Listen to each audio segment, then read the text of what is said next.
Look up from the ground to see your sad and teary eyes. You look away from me, and I see there's something you're trying to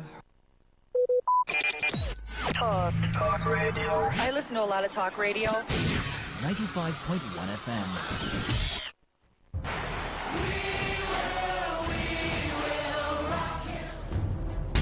This is what we've waited for. The showdown. The fastest men in the world. Hearts racing. One light, two lights. They're backing off and backing. Pulse rising. Who will come out on top? Who'll take three lights more? He's ready to be the star. The anticipation. Powerful, strong, compact. Time, Tyson get right. Hold all the way. He's looking right. The heart stops.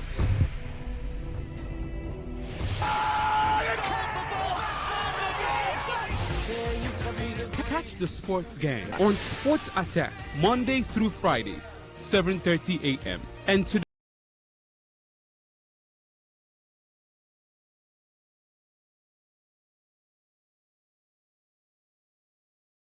.1 FM.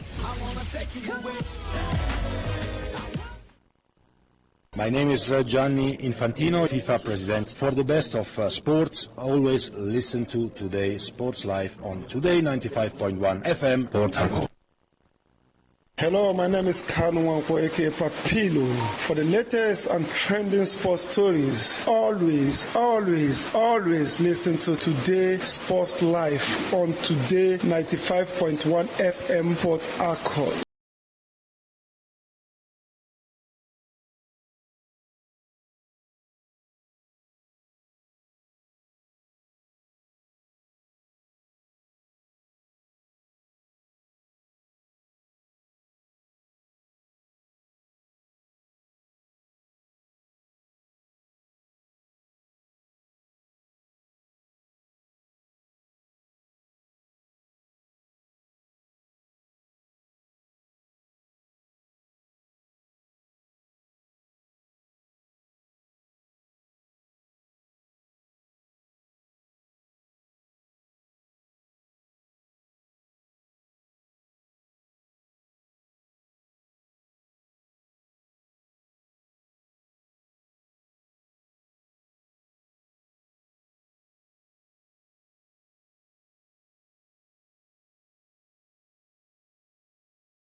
Good afternoon and welcome once again to the marathon edition of Today Sports Live on Today 95.1 FM. The last Today Sports Live on the last Sunday, the last day of the month of November 2025. My name remains as always. You can call me Ovio Wallace. I am the sports chef cooking up hot, fresh and interesting topics for you this afternoon. And luckily, I won't be handling the heat alone. I've got men of timber and caliber by my side ready to add their salt or whatever they want to add to the topics on the menu today.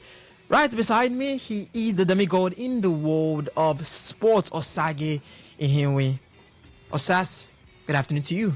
A very good afternoon to you, Ovio Wallace, and happy Sunday. It's been a great time to be alive. It's a great time to actually be alive, to be here, to continue to do what we love to do. Do what we really love to do, which is talking sports at this point. Ovio Wallace is going to be going down right there in Qatar later this evening, as I think this should be the most important part of the Formula One season, because I happened to see the qualifiers yesterday with you, and it did give us a tip Yeah. of the iceberg on what we're going to be seeing later on this evening. It gave us an insight on what we'll be seeing later on this evening. The season could end today. This season could actually end today. I saw a pumped up performance from Oscar Piastri. You know, that performance where you don't want to head into the kingdom of God. You still don't want to go out. You just want to stand by the door and make sure that you cause trouble. That's what Oscar Piastri was doing, because he had this strength and vigor, motivation to ensure that, not to ensure that he wins, but to ensure that Lando Norris doesn't get it easy. That's exactly what I saw yesterday, because he had to pull the strings and make sure that he got himself in pole position, and I think that should also translate into what we see on the tracks later on this evening. And if that happens, maybe it might be extending the season's ending into the season's finale, which is in Abu Dhabi. And with that one there, I think at this point, Lando Norris, the pressure should be on Lando Norris, because you're closer than ever, and it looks like the chasing pack are getting really, really close to you at this point. So, but I just hope that it's going to act, or it's going to come through the way we have expected, or the way I have expected it to end. I really don't want to see. I think McLarens have done so well this season for anybody to just sneak up from the back and get the drivers' the championship. best driver will win. I hope the best driver comes from the McLaren team. Hopefully that should be where the best driver will come from, because either of the two of them have held it down this season right from the beginning. So it would be really, really heartbreaking to see that it skips McLaren, any of the McLaren drivers, and goes outside that. But it's good to be here, Ubi Wallace. Let's sink our teeth into everything that has got to do with sports. I know we'll start from other sports and we head down to football. So we're ready. Let's go. All right, let's go. And the man ready to go, he's wearing the pink Manchester United jersey. Manchester United currently playing Crystal Palace right now. 7 minutes on the clock. Goalless at the moment. So no early goals as we saw yesterday. Lots of early goals yesterday. But today, I think one record was broken yesterday. yeah, the fastest goal this season. That was so by Newcastle. They scored the fastest goal. We also that, had quick goals in Manchester City versus Leeds match. I think we had in the Bournemouth match in the Brentford. So lots of early goals yesterday. And are we going to get an early goal today, Victor? Good afternoon to you, and also good afternoon to Osas and the lovely listener out there. If someone listens to you, they'll think I'm a Man United fan. You try to stop this thing you're doing, because this one you're saying it's just coincidence. But what's actually wrong with being a Manchester United fan? What's wrong with being a Manchester United fan? Manchester United, they are above Liverpool on goals. It's good you don't start the show no. where you want to start the show from. You won't end well. No, I just want. There's nothing bad with being a Man United fan. I just wanted to correct an impression. So maybe my Destiny helpers out there will not think that I'm supporting Manchester United. Imagine a Chelsea fan wants to bless you now. He will think you're a United fan. So it looks somehow. So for the early goals yesterday, it gives you the feeling that today we might not get to see early goals, because if there's one thing we get to know here in European football, today goes pour in here and there. Tomorrow you get to see dried games where goalless draws, stalemates here and there. So I feel we've seen the goals yesterday. Today we might get to see maybe 2-1 victory, 1-0 victory and all that. But for the game against Crystal Palace and Manchester United, I feel it's going to be very, very, very, very close, keenly contested. And also, there are also big games today. We have the Chelsea and Arsenal first against second. Believe me, that game might be decided by the slimmest of margins. So, for football fans, before we get to the football aspect, you just need to know that today is strong battles. So you don't just win strong battles by walloping the your opponents here and there. So for the Formula One, I'm never a fan of any of the drivers, but I love to see hard work prevail. I love to see consistency prevail. So when I look at it, I just feel somebody has been working from the beginning. it will not make sense to see someone come from behind, and just swoop it also. I would love to see someone from the McLaren drivers, one of them to just. But there's always a room to prove me wrong. So, but I would love to see, just as Osa said, I would love to see one of the drivers from the McLarens take it up. Hopefully that does happen, but the race will be by 5 p.m. today. It is at Qatar. You can promise to be, or it promises to be, an interesting race as usual. And don't forget, you guys can join us on the conversation at any point in time via the SMS and the WhatsApp portal at 0701 933 9962. For the phone line, you know it is 0810 9510951. You can catch us live on YouTube at Today951FM. On Facebook, you can follow us at Today95.1fm. On Instagram, you can catch us at TodayFM951. On X at TodayFM951.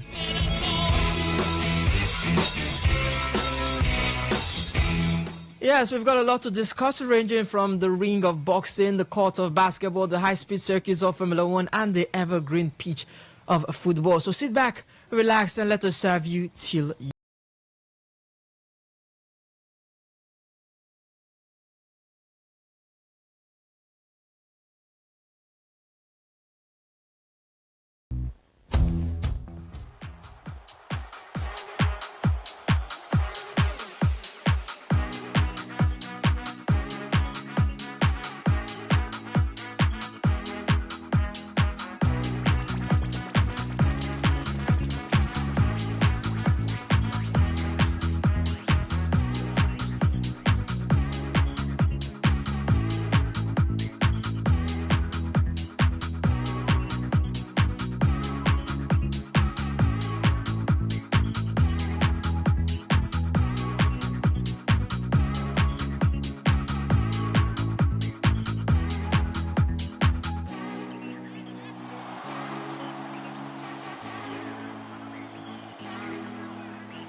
All right, before we head on with the stories, let's take a look at what's happening right there between at Selhurst Park between Crystal Palace and Manchester United. Crystal Palace set up in a 3-4-2-1 formation as a three centre-back pairing. We've got Richards, Lacroix, and McGahey. In the midfield is Wharton and Kamada. The left wing-back is Mitchell, and the right wing-back is Munoz. Playing right behind the striker, we've got Ismail Sarr and Yeremy Pino. And then the lone man up front, Jean-Philippe Mateta.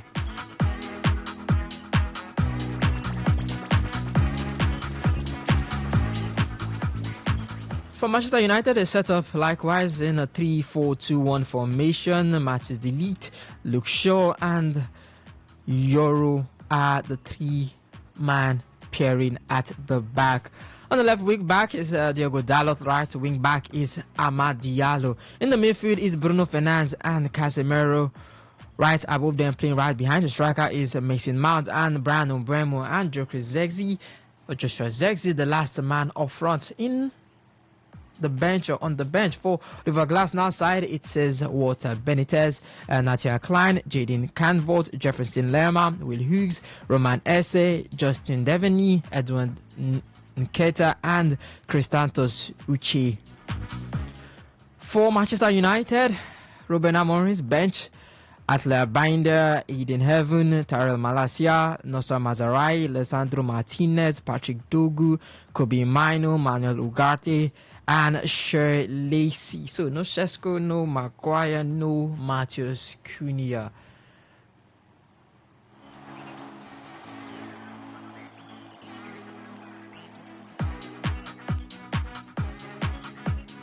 So that's how it is. The Selhurst Park, Crystal Palace and Manchester United still goalless at the moment. 14 minutes on the clock. You can be sure we'll give you updates from everything that's happening in the top 5 leagues, or around the top 5 leagues in Europe, ranging from the Premier League to the German Bundesliga to the French Ligue 1. We can even throw in the Nigerian Premier Football League or the Dutch Eredivisie. We're starting off with Nigeria, as the National Council of Sports has unanimously approved a groundbreaking policy that formally criminalizes age cheating in Nigeria sports, marking the toughest crackdown in the country's history on a decade-long scandal that has repeatedly embarrassed Nigeria internationally.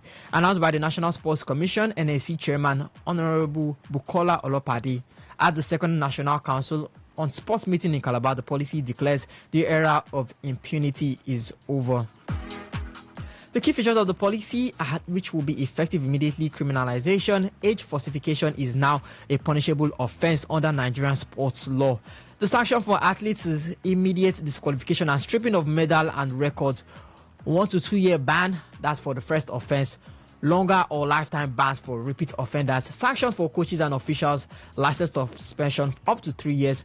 Removal from duties, permanent disqualification in serious cases. Collective punishment: the entire team or state delegations can be disqualified, stripped of results and fined. Enforcement tools: mandatory biometric screening, digital birth record verification, pre-competition document audit.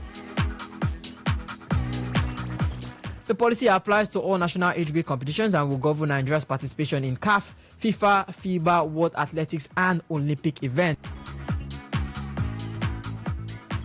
Describing age cheating as a national disgrace and systematic sabotage, Olopade stressed that falsified older players rob genuine youth talent of opportunities and damage careers before they begin.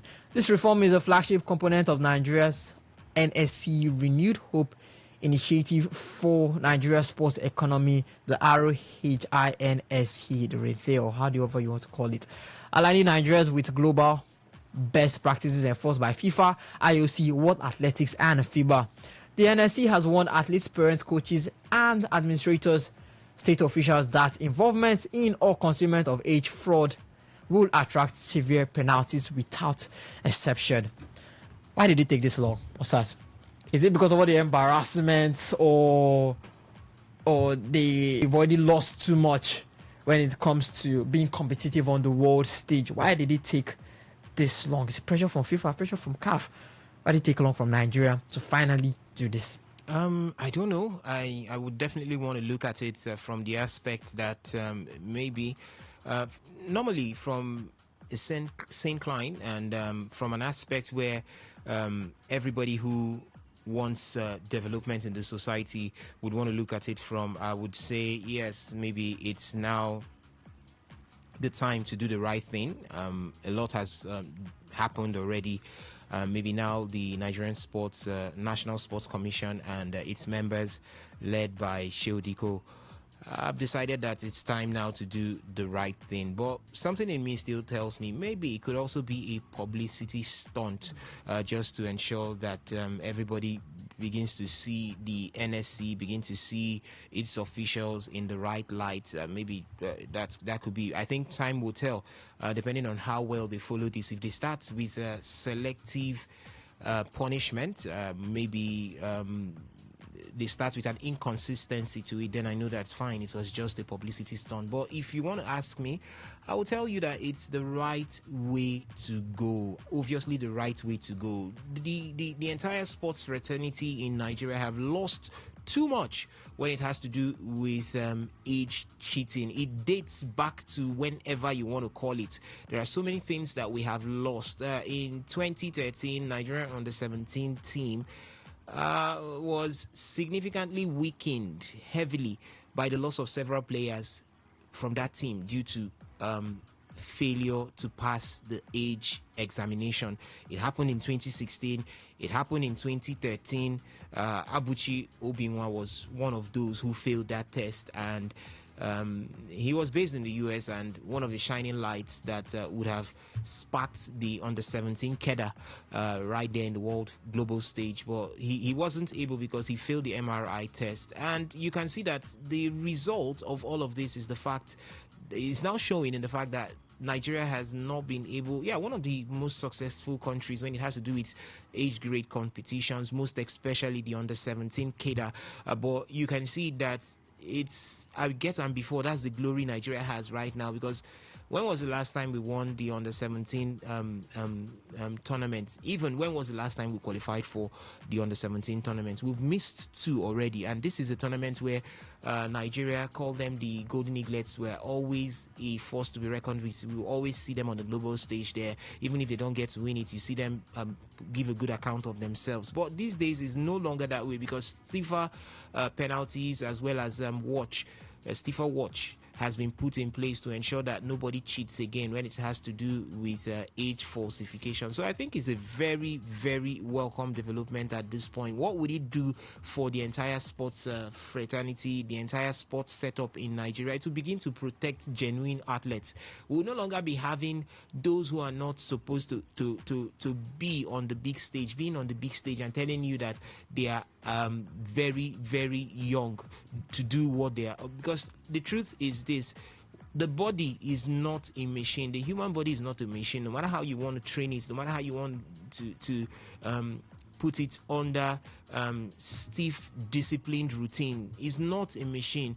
There is an age for everything. If you go past that age, Wallace, I tell you something. No matter how you want to push yourself too hard, you will never be able to give productivity as somebody who is within that age. Now, let's take football, for example. There is no how you can compare a player in his early 20s to that same player or any other player in his late 30s. Cristiano Ronaldo in the world of football is now an icon. He has been an icon right from time. He's somebody that has now become a role model to so many other athletes coming through, telling them that hard work is very important.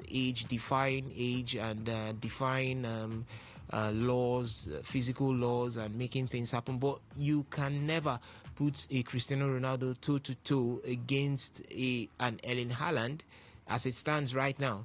Yes, because age is something that you can't deny. When it comes, it does come knocking. And when you have athletes like this come through and tell you I am XYZ number of years, and you put them through the test, they go there, they give you subpar performance. And when you get subpar performance, there is nothing you can do. There is nothing that you can do. Who suffers it is the entire sporting federations, is the entire sporting fraternity right here in Nigeria. So we begin to protect genuine athletes when we ensure that age is synonymous with performance. The right age, the right performance should be what we showcase, not bringing the wrong age and claiming to perform at an age where you have left and representing the country and going there and making a total embarrassment of yourself. So I think it's a welcome development, number one. We could also help, it will help us ensure fairness and integrity in everything that we will be doing. We know very well that, I remember when we had Nduka Obade and his under 17 boys, it was pretty clear that these boys were within that age range. So even when they did not go beyond I think that was the quarterfinal stage of the African Cup of Nations for the under 17s in that particular era, nobody came for their necks. Everybody understood that these boys were within their age grade. So you can see it, integrity sits back in when all of this comes to play. There is also so much to take from it. Yeah, so much to take from it. You begin to have improvements in talent development, true talent development. These days in Nigeria, Ovie, I must tell you, if you are true and you have your talent, God's given talent, and you are young in the age of 16, someone will even tell you your time never reached. Guy, go sit down. Because when you look ahead of you, the people who dominate the age grade where you are supposed to start churning out impeccable performances, they are in their early 30s and mid 30s and still claiming to be 17. And you look at yourself and you are looking, imagine when a 17-year-old is looking at himself and is looking at the next 10 years for him to now begin to represent his country as a 17-year-old. It's bizarre. It's something that I find really, really worrisome at this point. So I think if the NSC has decided to pick or told this direction, it's a welcome development. The next question I'll be asking them is how do you intend to achieve all of these? Because you won't just say penalties and you expect that everybody runs away. Those who are defaulters will run away. No. The way Nigerians are built, normally they want to try. This is even the time when you have more of the age cheats coming through. Because they said the enforcement tools they're going to use mandatory biometric screening. So everything's going to be digital birth record verification and pre-competition document audits. But that's my problem.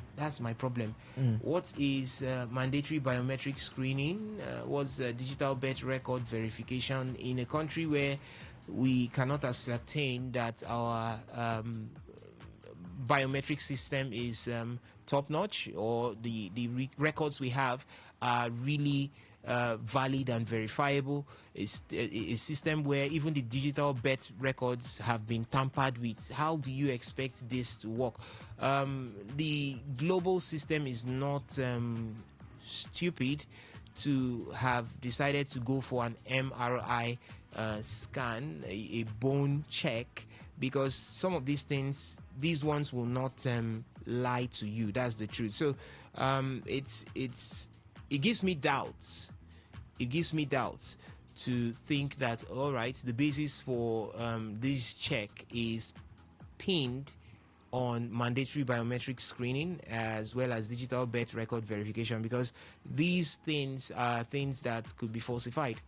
I'm telling you, because this is where we are. This is Nigeria. This is where we are, and we see it every day happen. It could be falsified. Imagine when people have to go the extra mile to ensure that they bring false records to you, and also bring those who will even come and attest to false records to you. So how would it go from there? I think the NSC should begin to think of putting in place other powerful systems or ways in making sure that these things are checked, like making sure using some magnetic field and radio waves, as well as the MRI is an imaging, it's a medical imaging. So put this in place. We have the capability to do that. We don't need to wait. Who are you going to be telling to bring highest, maybe national ID card, birth certificates, these things that you could get them anywhere these days? So that's one. They need to ensure that whatever the plan, the structure, the process for these checks are very well designed. Then they also need to make sure that the process for meting out punishments is also very well designed, because so many persons, as I told you before, would want to try it out. Nobody is going to back down. Nobody will say, okay, because they've now enacted a policy that age cheating is not a crime, let me run away. The Nigerian system, I know, so many persons will want to test and pull the system to try to see its elastic limit. So if that's the case, so expect that you're going to be seeing so much to handle.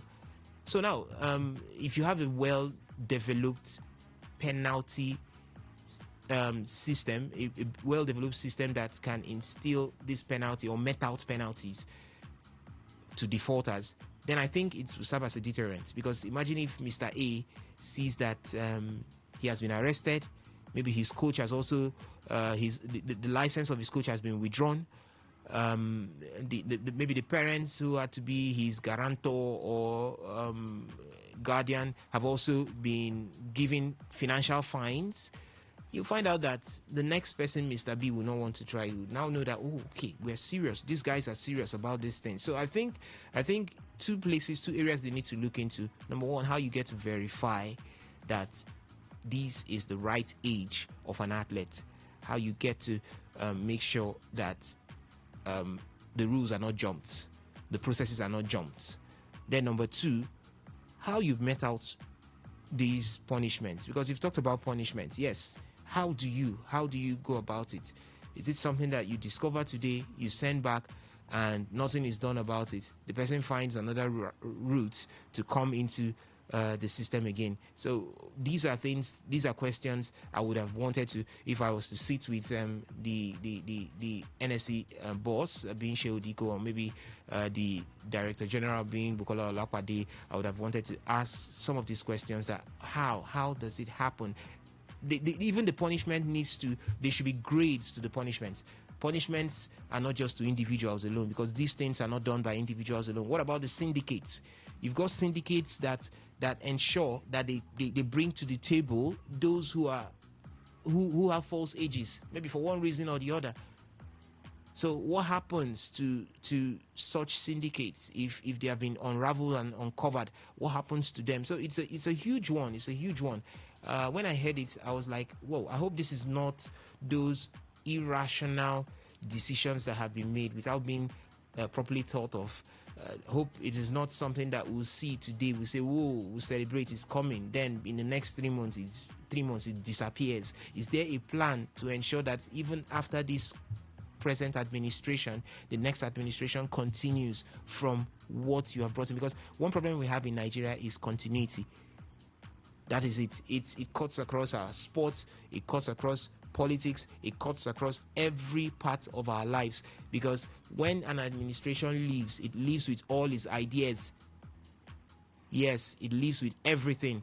The next administration will come in and not want to build on what the previous administration has done, and will want to bring their own ideologies. So how would is there a long-term plan for it to ensure that it sits? Because first you need to flush out the bad eggs, then you ensure that the new eggs coming in don't get spoiled. Yeah, they don't get spoiled, because it has littered everywhere. Is it the world of basketball? It is there.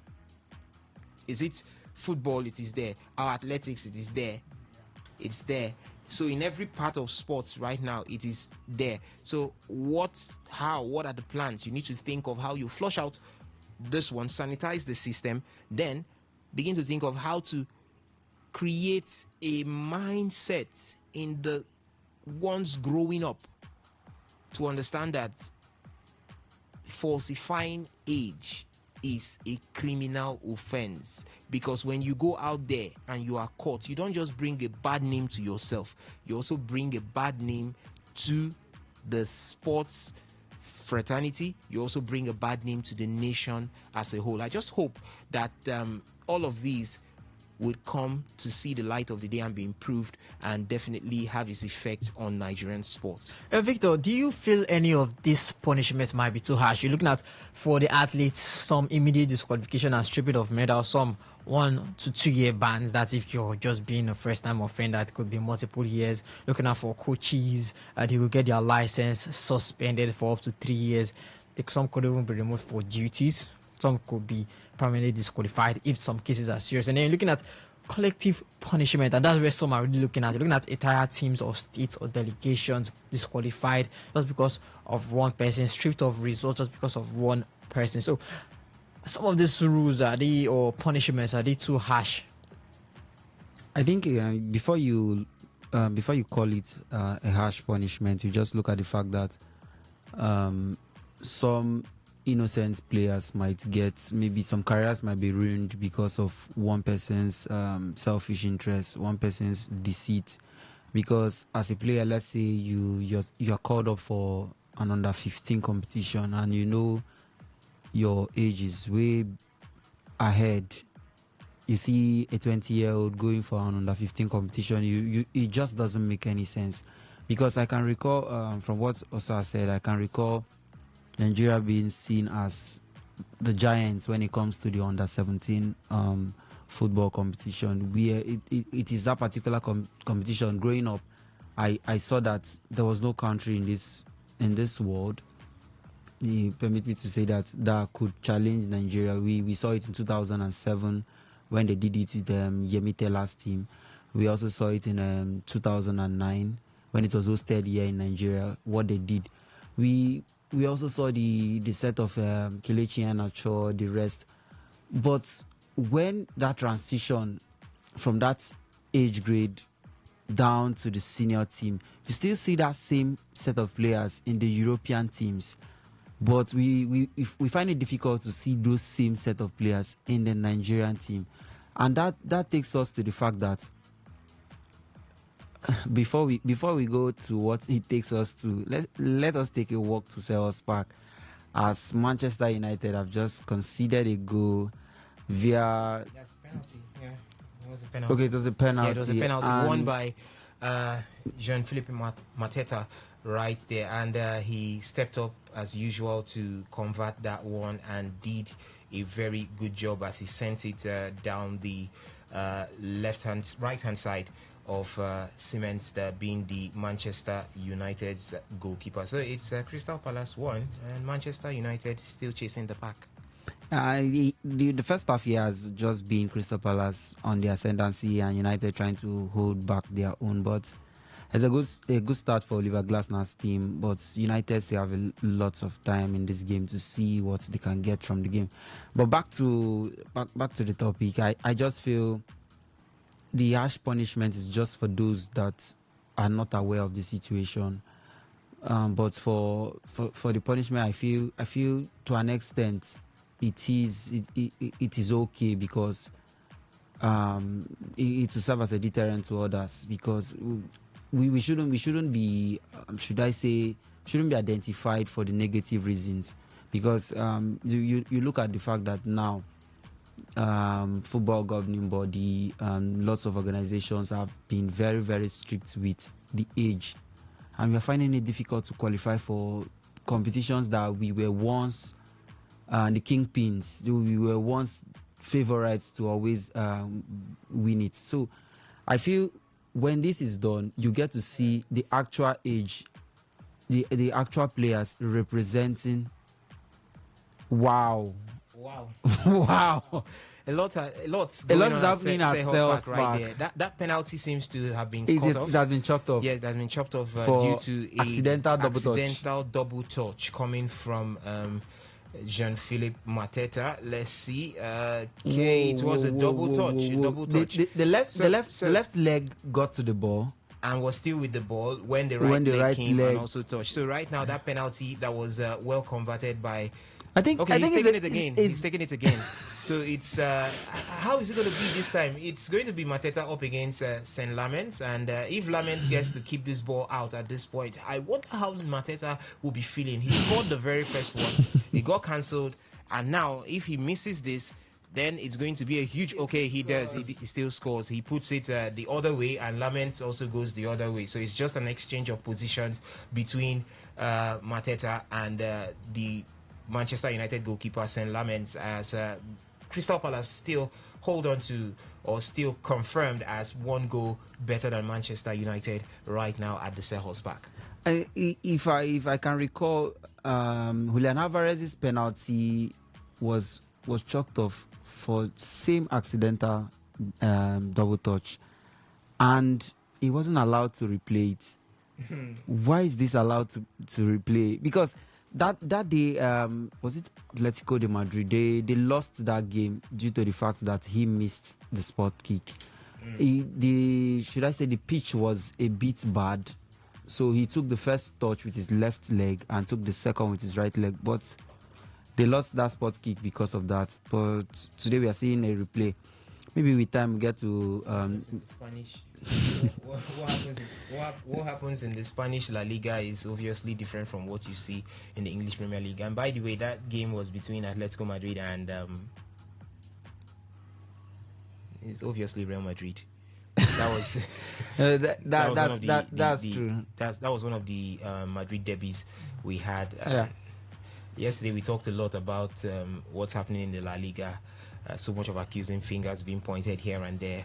Maybe one of these days we'll go back to it, and that would be one of the flashpoints where we get to look at exactly, maybe sample all the various occurrences and events where hands have been pointed, both for Madrid as well as Barcelona. But it's obvious that the La Liga, we talked about yesterday, is taking a back seat right now, taking some steps backwards, while the English Premier League is moving ahead. But it is what it is at this point. Manchester United trailing Crystal Palace by 1-0. And a quick change there, I believe, is going to be due to injury, as we are seeing Eddie Nketiah come in to replace. I didn't see that. I didn't see Ismail Assar.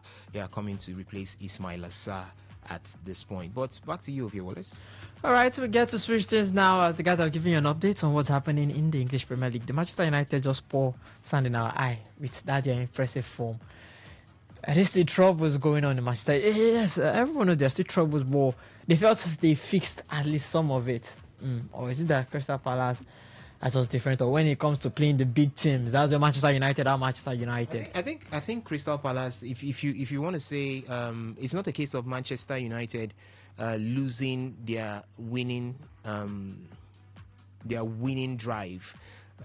It's obviously a case of Crystal Palace doing what they know how to do best. Crystal Palace have not been a bad side this season. Even from last season, you see the work that Oliver Glasner had done. This time, Crystal Palace side were almost annihilating Liverpool. Was that Liverpool at Anfield? Yes, it took the Liverpool win that game against Crystal Palace. But I know that in the Premier League I saw that game. No, Crystal Palace did win. Yeah, Liverpool went ahead. Crystal Palace did win 2-1. So that's what Crystal Palace brings to the table. Okay, was that Selhurst Park? Okay, so that's what Crystal Palace brings to the table. So they are a side that are not just pushovers in this current run in the English Premier League. So I'm not surprised to see that they lead Manchester United at this point. All right, that's what's happening at Selhurst Park. Crystal Palace currently beating Manchester United 1-0 via penalty scored by Jean-Philippe Mateta. As we head over to talk basketball right now on Today Sports Live.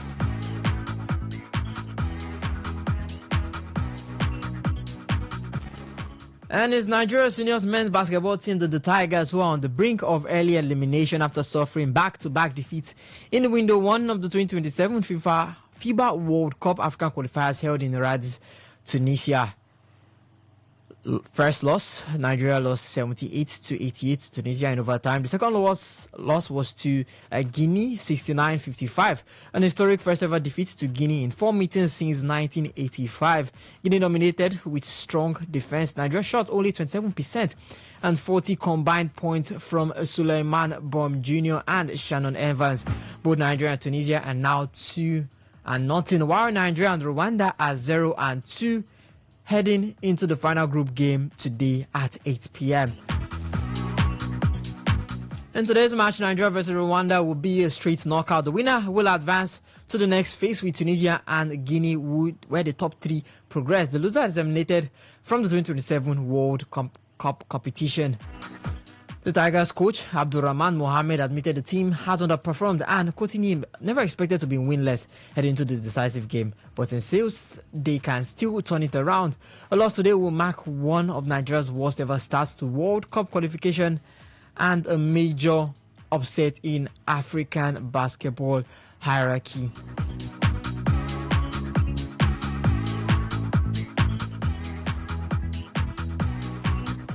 Also, it's coming over to you now. Back-to-back World Cups, they haven't done it. Heading into this third one, where they could qualify for the World Cup. First loss to Tunisia. Well, Tunisia are a very strong team when it comes to basketball. It came to Guinea. It felt like, okay, this was at least something that we can get. Poor shooting from the Tigers, 66 to they lost. And now it's Rwanda. They just need the win. But there's nervousness. Everyone is shaking. It felt like, the confidence that they started with coming into this competition, they've all lost it, and they just need that one win against Rwanda. Is it possible? Okay, I think maybe I would start by first looking at what has caused a lot for the Tigers to have fallen down to this point. They sit 8th. On the rankings, and it looks like, these guys with the rankings that we've seen should be able to hold their own. But Ovie Wallace, these things are not done. See, success is not gotten without work. The only place where I hear that success comes before work is in the dictionary. So maybe we still sit back and hope that we could undo what is natural, and it's very, very appalling, and I feel very sorry for what sport is going to become in Nigeria if we continue to do this lane. The Tigers have come through a lot, really, really much, facing administrative crisis, to lack of funds, to right now we don't even have a domestic league that is working and working very, very well. Yeah, we might have the MPBL, or call that the Nigerian Premier Basketball League, that's MPBL. You might have it, yeah, but how well is it structured? Is it structured in a way that we'll be able to get homegrown talent? No, it's not. Even that, we still have to rely on players outside. Good enough, we're seeing what Lagos Legends is doing this period, and most of the guys from that ranks were gotten from the streets of Lagos, and you could say, okay, this team holds something really, really bright for the future in Nigerian basketball. But it's been a while that we've seen too much of down spiral for Nigerian male basketball side, the Tigers. They've missed competition. They were not there in the 2023 FIBA World Cup, and they were not there in the Paris 2024 Olympics. Now, when you continue to miss competitions like this, it keeps you away from the corridors of success in whatever sporting competition or sporting arena you find yourself. That's one. And number two, it opens the doors for your rivals to come in. Where is Guinea today? Guinea beating the Tigers. Guinea wasn't a powerhouse in basketball right here in Africa. When we talked about basketball, we used to look at countries like Angola, Rwanda, Tunisia at some point, Rwanda at some point, and Equatorial Guinea at some point. But this right now goes a long way to show you that we need to go back to the drawing board. Abdulrahman Mohammed, he's been in that team since 2004. Joined as an assistant, saw it go through. If you cannot at this point guarantee that a team that you have handled for quite some time should be able to churn out results with their eyes, with their eyes closed, then it means that you've given all that you have, and it's now time to look elsewhere. But one thing with Nigeria is that they never resign, they never step aside. If you continue, even if it's not coming through, continue. In a normal situation, if he fails to qualify for the FIBA World Cup this time, he's supposed to take a walk to go reinvent himself and ensure that the team also is brought up to speed. But that will not happen. And if we don't, I'm not sure, as coming to the question you asked me, I'm not sure that the Tigers can get the victory over Rwanda later today. Rwanda is a nation that is quickly growing in the world of basketball. If you know what Rwanda has been doing when it has to do with basketball, go look at the Basketball African League. You would understand what Rwanda has been doing. And with that, they have a very good system of basketball right there at home, a domestic system. I think we had the coach, was that the coach of Rivers Hoopers at one time, take the coaching job of one of the clubs right there in Rwanda when it has to do with basketball. Yes, I think Ogo Daudu got linked with a Rwandan club. That was after the Basketball African League where Rivers Hoopers took part in. So after that one ended, he had to look out, and that's what usually happens to they get to keep themselves abreast, get themselves active, not just sit down and wait. So he did take part. That's to tell you that Rwanda has got a very well developed domestic league, one that can catch a coach like Ogo Daudu to go and be part of it. So I think at this point, I don't want to we've seen this before. Which year was that where they failed to get qualification through the first wave and had to wait to the second wave?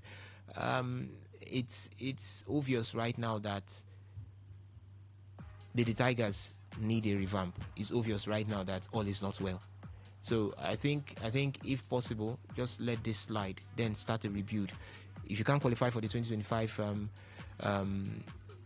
call that the FIBA World Cup, then forget about it. Come back and rebuild so that before the next wave, you should and would be able to give a good account of yourself. Nigeria is too talented with populated with talents that we should be going through all of this at this point. So I think it's poor administration, is poor ways of doing things. That's what has kept us where we are at this point. But I hope those in charge could look carefully and see that work needs to be done. What do you guys think? 0701-933-996. Let's just do this via the SMS and the WhatsApp portal for now. The Tigers, can they make it to the next round? They take on Rwanda, losing to Guinea, and host Tunisia. One win, that's all they need, at least, just to make it to the next round. And then also talking about the NSC criminalizing age cheating. What's your take on that? Has it been long overdue? Are you concerned about how enforceable it is, really? As we head over, still talking football, but I said football, sorry, basketball, but from the European scene. And it's I've got a call, but the phone lines are open now. We'll open them at due time. Let's just do this via the SMS and the WhatsApp or to 0701-933-9962. It's the NBA Cup quarterfinals, and for the matchup, we've got Miami Heat taking on Orlando Magic. The New York Knicks will be taking on Toronto Raptors. On Wednesday, it's going to be Phoenix Suns against the Oklahoma City Thunder, the classic David versus Goliath fight. San Antonio Spurs will take on the Lakers. This is what we've got from the European scene. Osas, Did you just call it the European scene? NBA is in America. In the US. In the Americas, sorry. But the NBA Cup, you say the FA Cup of the Basketball League. We've got an interesting matchup for the quarterfinal. The champions box are out after losing to the Phoenix Suns. So that means we will be crowning a new champion for the third straight season. And it's something you like to see. But finalists last year, the Oklahoma City Thunder, they went on to clinch the NBA Finals, although they didn't win the NBA Cup Finals, losing to the Milwaukee Bucks. Yes. This time, they've got the biggest chance to do that. They take on Phoenix Suns. That's the only big person there is Devin Booker. They've lost Bradley Beal and they've lost Bill and Kevin Durant. Are they looking like the strong favorites? Or you're looking at the other groups? You're seeing an Orlando Magic and New York Knicks. Raptors had a good resurgence. And then San Antonio Spurs versus Los Angeles Lakers. Let's just look at those two big matches. The Phoenix Suns and the Thunder. And then San Antonio Spurs and the Los Angeles Lakers.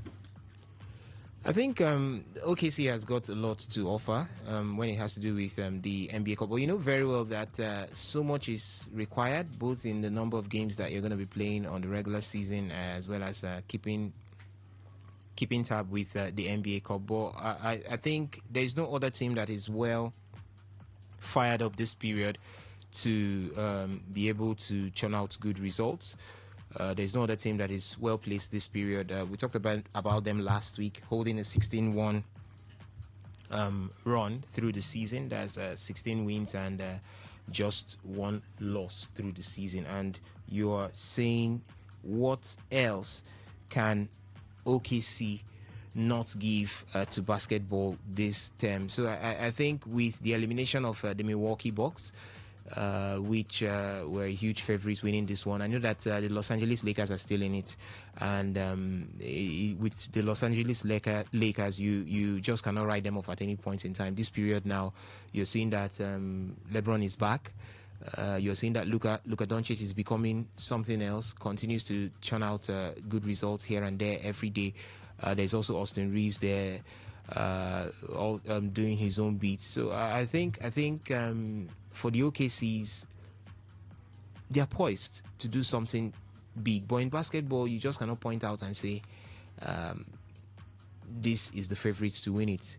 Let's keep going. They are 19-1 this season. Only 19-1. Only one team has beaten them. 16-1. So just one team, and that is the Portland Trail Trailblazers, Blazers, who are nowhere to be found right now. But I think there is no other team as well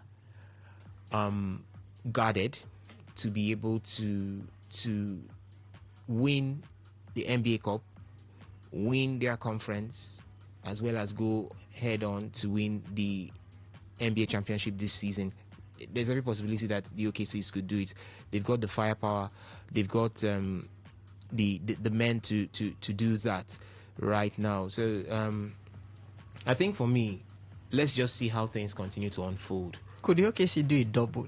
The first ever double that we have in the NBA. I've been thinking of that, and I feel they are the only team capable of doing that. That's what I'm saying. That's how dominant they are this saying. season. Yes, that's what I'm saying. So there's that possibility. Jalen Williams as well as SGA. Williams is back. So it's what can actually happen. They've got a very, very robust roster. They've got a very robust roster, and a roster that almost everybody is at the top of their game right now. And so that's what you need to be a team that could go all the way. So I think OKC has got what it takes. They could do a double. Yes, they've got what it takes to do that. But I think basketball isn't what you can presume. I think you can easily presume football even more than basketball, most likely because of the intensity and the number of games that are required. Things could actually flip at any point in time. But I think OKC are poised, and if they continue with the form that they are on right now, there's every possibility that it will happen. Speaking of the defending champions now, Milwaukee Bucks. Giannis came back from an injury after missing 4 games. He posted 30 points, 15 rebounds, and 8 assists in just 28 minutes restriction. It still wasn't enough for the Milwaukee Bucks to beat the Phoenix Suns. He came out saying they need to improve, they need to keep their head focused, and all. Even the coach, so Doc Rivers, came out. You're looking at the team, Kyle Kuzma in that match. He missed 2 crucial free throws. Miles Turner rimmed out a tying 3. A failed challenge on Jalen Brunson, which caused a 3-point foul. Multiple defensive breakdowns, leaving shooters open, poor help rotation, allowing offensive rebounds. It looks as if the Bucks are not just the Bucks that we know. Is it time for Giannis to just call it quits and just move to a team that can fight for a championship? Because it doesn't look like this is a team capable of fighting for a title. He stayed this season. We all hear the rumors about him leaving. He stayed this season because of he felt he could do something with the team. Damian Lillard has left. There is no really star power in that team apart from him. He currently leads, or he's one of the leaders in points per game. What's next for Giannis and Milwaukee Bucks? I think if Giannis wants to win something, he needs to make a move. Earlier on, before the season started, we had the news and the rumors of Giannis moving to the Western Conference. Any team could have him move to the Western Conference, and we looked at it and we said, wow, Giannis seems to be the only thing that keeps the East on its toes right now, or gives them that relevance. I'm not taking anything away from Indiana Pacers are in the East, right? Yeah. So I'm not taking anything away from what's his name, Pascal Siakam, and what's the other Jason Tatum, Kate Cunningham from Bolton Celtics. So I think Tatum in Bolton Celtics, Cunningham doing very well now for the Pistons. Yes. So I think for me, Giannis needs to make a move. He's not a Nikola Jokic that will keep dragging Denver Nuggets. If he needs to win, he needs a huge support cast. I think the Denver have won a better squad overall. Even a better squad overall. So I think he needs to move if he hopes to maybe get something meaningful. He needs to move. He needs to make sure that he gets himself into a team where there is that support cast. At the end of the day, support cast is one thing that really works out for your success. It's not every person is LeBron James. Not every person is LeBron James. Even LeBron James had very good support cast back at Cleveland Cavaliers. He also had down there at the LA Lakers for a while he did rule the world of basketball. So I think even with the Heat as well. So I think Giannis needs to make that move. He needs to make that move. So, Age is not on his side. So now there's nothing like loyalty in basketball. Is anything like loyalty in sports? It depends how hungry you could be. Loyalty is there if you're not hungry. Yeah, because hunger makes you fight for more. Hunger makes you fight for more. So loyalty comes into play when the dream isn't big.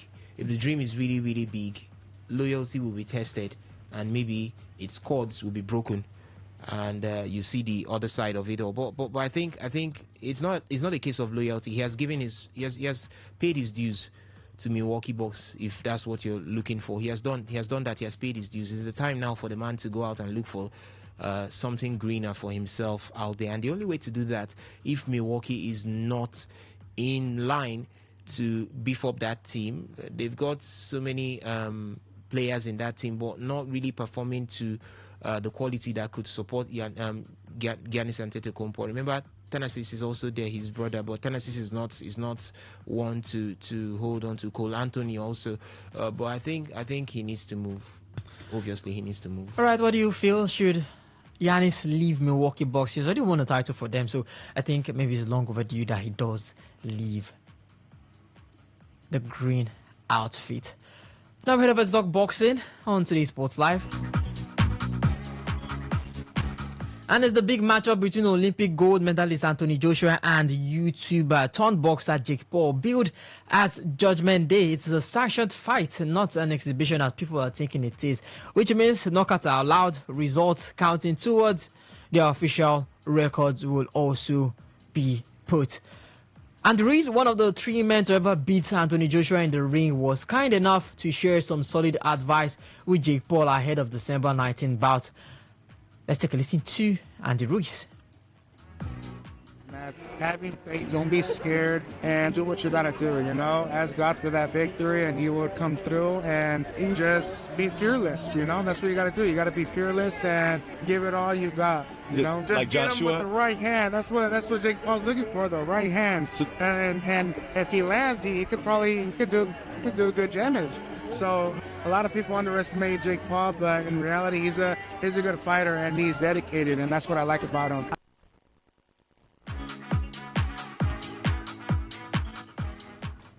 Matchroom boss Eddie Hearn says British-Nigerian heavyweight Anthony Joshua must demolish Jake Paul on December 19th or face retirement alongside him. Let's take a listen to what the promoter had to say. You're quoted on record saying that you and AJ must retire if Jake Paul wins on December 19th. Stand by that? Yeah, I do. Look, I don't see a world where Jake Paul wins this fight. I know that boxing's boxing. And I mean, what was it? Roy Jones came out this morning and said Jake Paul can win this fight. Teddy Atlas as well. Teddy Atlas. All right, now I'm a bit worried. I won't retire. AJ should retire if he loses. No. I see AJ winning this fight with ease, comprehensively, destructively, violently. And I don't see a world where Jake Paul is competitive in the fight, let alone win the fight. But luckily, AJ's not preparing in a way that he just thinks it's a joke. He's preparing for Jake Paul like he's a world title contender. Yes, it's been a little bit of a shorter camp. Yes, we've got to make weight this time around, but it doesn't matter. We should just slide through this guy and bash him up and beat him up, and we should do it early doors.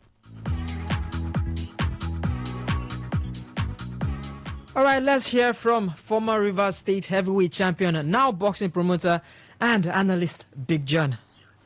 Hello, Big John. Good afternoon to you, and welcome to the show. Good afternoon. Thanks for having me on your show. Yes, the pleasure is ours. And it's a big fight. Anthony Joshua versus Jake Paul, the YouTuber Jake Paul, and the gold medalist Anthony Joshua. What's your take on the fight entirely before we get into the big questions? How are you looking at this fight? Is it a fight that you're looking at and saying Anthony Joshua has no business even being involved in this fight, and he should be focused training up for the big matches against Daniel Dubois, against Taylor, against Usyk, maybe even a match against Tyson Fury?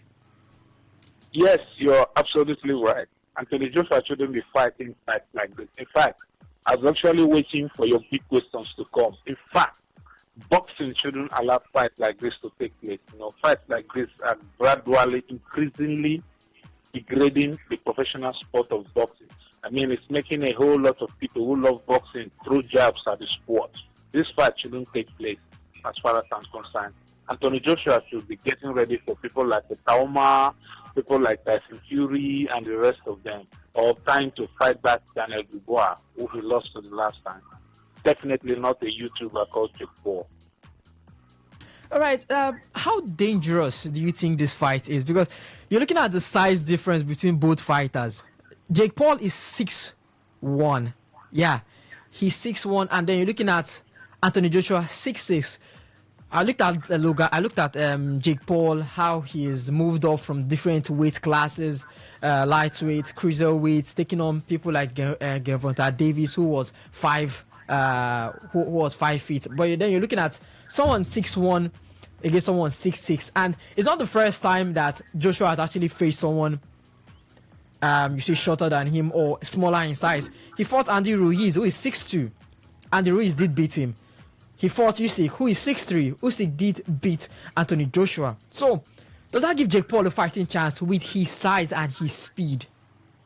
Definitely no. Andy Ruiz and Usyk are professional boxers. I mean, they've grown in the ranks to become what they are today. If you check out Anthony Joshua's resume, from the time he was an Olympic gold medalist, the time he turned professional, rose in the professional ranks to become a world champion, become a unified champion again because he was a 2-time unified heavyweight boxing champion of the world. And then when you compare his size, his physique, his precise punching power and how powerful he punches is, especially the one he delivered that gave Francis Ngannou the knockout. This is definitely going to be a very dangerous fight against Jake Paul. This Jake Paul guy, for me personally, I'm not happy about this guy called Jake Paul. He's a crook as far as I'm concerned. He's a very wise businessman. He looks at retired boxers, challenges them to a fight, beats them, and then smiles to the bank with millions of US dollars. The money that man has made is enough for him to keep him oil for the rest of his life. Just a couple of months ago, I think last month to be precise, he was in Nigeria, and I saw him eating some of our delicacies. I don't know whether you got to see some of those videos. He was eating our kilichi, eating our suya, eating our fan soup. But when I saw him eating kilichi, I felt like going over there and punching him in the jaw. This is exactly what this guy does. He's a wise businessman, and probably thinking that he'll coming against Anthony Joshua, he might just put one big one after successfully defeating Iron Mike Tyson in a fight. But it's a pity this time around, Anthony Joshua, who is trying to regain his loss to Daniel Dubois, lost reputation, wouldn't want anything that will make Jake Paul in any way at all beat him. Anthony Joshua, no, I don't see him at all upsetting Anthony Joshua. I believe Anthony Joshua will beat him. At least you should give Jake Paul some credit because it's not easy stepping up from a weight class, taking up that challenge. Look, I know some people call him, they say he's not a boxer, but don't you think this legitimizes his ranking? Don't you think this makes him a professional, stepping up and taking up that big challenge against Anthony Joshua? I'm not sure. I'm not sure in any way if it will legitimize him being a professional boxer. I mean, look at what the professional boxers go through. The fact that you're going to fight Anthony, it's going to be a lose-lose situation. He goes through the same trainings they go through and all, the same regimes they go through and all. So, he is a boxer. Yeah, you can say that again. He is a boxer, but we all know him as a YouTube boxer. He does not have that kind of record, that professional record that makes him rise to fight people like Anthony Joshua, who have been world champions before. So if you're giving him the credit as a boxer, well, I don't know where that one is coming from. We all know him as a YouTube boxer. I know him personally as somebody that is making cool money, challenging retired boxers. I don't know why he feels he can challenge. In fact, Anthony Joshua has even admitted that the reason why he's taking up this fight is because of the money involved. 140 million pounds. That's a whale of a whole lot of money. Yeah. You understand? So for me, I don't think this fight is the kind of unfortunately for me, I don't think he will receive the kind of beating I want him to receive from Anthony Joshua. Anthony Joshua, this fight might even end a draw because of the money involved. If Anthony Joshua beats him, it's a lose for Anthony Joshua. You fought a YouTuber, you didn't fight a professional boxer. If Jake Paul beats Anthony Joshua, everybody will know that Anthony Joshua is probably taking a dive because of the huge amount of money he's getting. Anthony Joshua said that he's been off of the radar in boxing for quite some time, and he's coming back with this amount of money and the big numbers. Is exactly what he needs. So does this fight affect his legacy, Anthony Joshua's legacy? Some have actually questioned it. Eddie Hearn, his promoter, has come out saying that it's an exhibition, so it will be put in their record. So there is nothing like there's going to be a script, as some are saying that it could be pushed to 10 rounds, or some are saying they're just talking a lot about the match being fake. Some saying it's a script, but as they've already said, it's sanctioned. There are going to be injuries, there are going to be knockouts, and rebel. Does it affect Anthony Joshua's legacy as a boxer? And how does this affect Anthony Joshua, Jake Paul? What are the stakes involved for both fighters? Well, you've already answered the question. You see, it's not going to affect his legacy in any way at all. Like I've just said before, if he beats Jake Paul, everybody will know you beat a YouTuber. At the time, we all are expecting to take over a challenge from professional boxers just like you. You understand? As for Jake Paul, I don't see him in any way beating Anthony Joshua. Like I said, if he beats Anthony Joshua, it is because Anthony Joshua has taken a dive. And this is exactly where it hurts the legacy of Anthony Joshua and boxing entirely. I mean, this kind of fight gives people throw jabs. It makes people throw jabs at the professional sport of boxing. The fight hasn't even taken place, but a whole lot of people have started saying it's scripted, it's a choreographed sparring. You understand? They've started saying a lot of negative things about this sport of boxing, even in their first weigh-in. If you look at the difference between Anthony Joshua, 6'5", fighting a Jake Paul who is 6'1", he was towering over Jake Paul. His power, his size, his experience. There's no way, there's no matchup right here with Jake Paul. There's no reason why Jake Paul should be challenging Anthony Joshua if not for the money. If Anthony, I'm yet to confirm the exact amount of money Jake Paul is getting. I know Anthony Joshua is going on with 140 million pounds. I don't know exactly how much Jake Paul is going home with, but it's all because of the money. I mean, this kind of fight reduce boxing, my sport. It hurts me so much to see this kind of fight happen. All right. My colleague will be asking you some questions. Osas Ihimwi. Osas? All right. Very good afternoon to you, Big John. Good afternoon, Osas. Yeah, so it's been a while. I know the last time I spoke with you, it was a time for Anthony Joshua returning back to the big ways there. And you had so much faith in him getting back. And after that, little time off he had after Andy Ruiz Jr. And he did find a way to get back, but still left again after he was beaten by Daniel Dubois. But this is Anthony Joshua right now, and huge money on the plate between these two boxers. As well said, it's about 140 million pounds, and they will share it in 50s, meaning he takes a 70 and Jake Paul will take the other 70. So it's a huge with money. That kind of money, Osas, I'll lock you up for 1 year. I won't let you see the sun. I'll just be giving you fried rice chicken salad. I'll give you fried rice chicken and salad every day. I'll feed you. You won't need to work again. This one is even too much, because I know the last time it was Francis Ngannou's 20 million US dollars. That US you said dollars, you are going to punch my teeth out. If you convert that 20 million to Nigerian naira, you can see why I would like to punch somebody's teeth out. Yeah. but yeah, this money is something that you cannot reject at this point. Even if I was to be Anthony Joshua, I wouldn't reject it at this point. But Big John, money is now becoming a problem in these sports. A very big problem, I tell you. I mean, I'm just looking at, at the time when Iron Mike Tyson was at the peak of his professional boxing career, We made 89 million US dollars fighting four people, 89 million US dollars. Among the four, it was only Frank Bruno that saw eliminate round 3. When he came out from prison, he fought Frank Bruno, Buster Martins, Peter McNally, and Bruce Seldon. Among these four people, only Frank Bruno saw eliminate round 3 before number 89 million US dollars. Just imagine one person alone going home fighting a YouTuber, 140 million pounds. Money is not everything. I said it before, Osas. I don't know if you remember. Boxing being taken over by the Saudi Arabians, that Turkey Alatish. The kind of money is putting into boxing is making us see less of boxing action and seriousness compared to the days of Iron Man. This sport made popular by the late Muhammad Ali, Joe Frazier, Joe Louis, Iron Mike Tyson, Leonard Lewis, Holyfield, Leonard Lewis, Marvelous Madenagla, Thomas Lehman, Sugar Ray Leonard.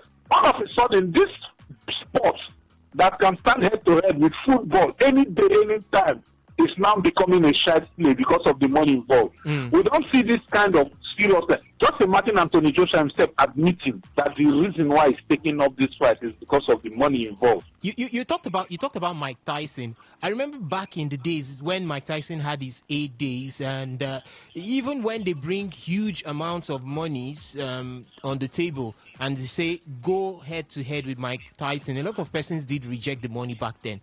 And now the credibility of the sport, because I might not be surprised that on the 19th of December we might be seeing a bout that is scripted between Jake Paul and Anthony Joshua, thereby putting some sort of falsifications to the quality of Anthony Joshua up against a Jake Paul. Normally we know that Anthony Joshua in his full rage would take out Jake Paul, but what if on the 19th, you begin to see something that puts a question to the quality of Anthony Joshua as he goes up against Jake Paul? Then, is this an indication that Anthony Joshua knows that he's done and dusted? Because so many of his fans, so many of boxing lovers are plotting and hoping that Anthony Joshua finds a route to return back to. He has the opportunity, he has the chance of getting back to at least winning, if it's the WBC, one of those belts. He has the chance of doing that.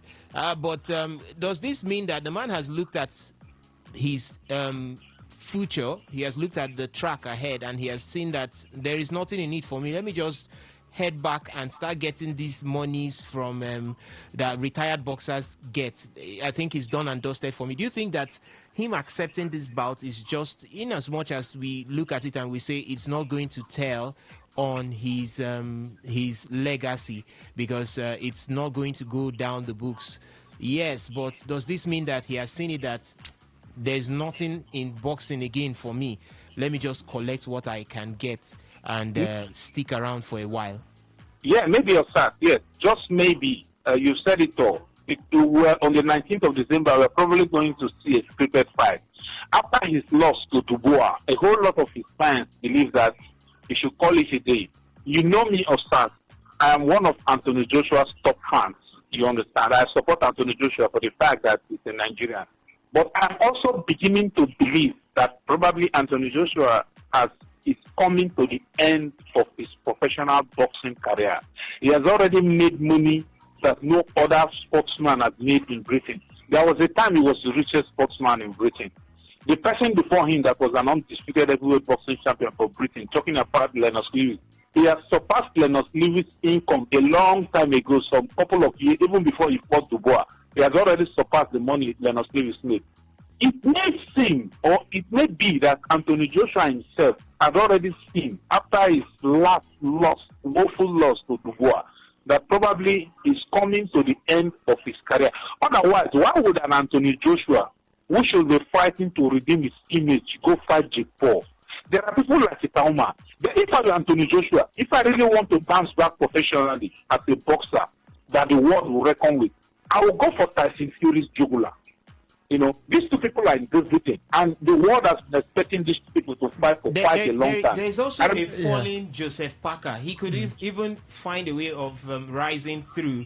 Joseph Parker. There's a Parker. There's a Martin Bakoli as well. Definitely, yourself. Joseph Parker wants to fight him. You remember he beat Joseph Parker before. Joseph Parker wants to give him a rematch where he hopes to fight and defeat Anthony Joshua again. But Anthony Joshua is all of a sudden not looking. It was a big shock to me to see Anthony Joshua accepting to fight a Jake Paul. When we've got all these guys lined up for him to fight and try to bounce back to the heavyweight division. If you look at what Eddie Hearn is saying, if you look at Anthony Joshua's body language, there is no current move to fight any of these top guys. You understand that you've just mentioned.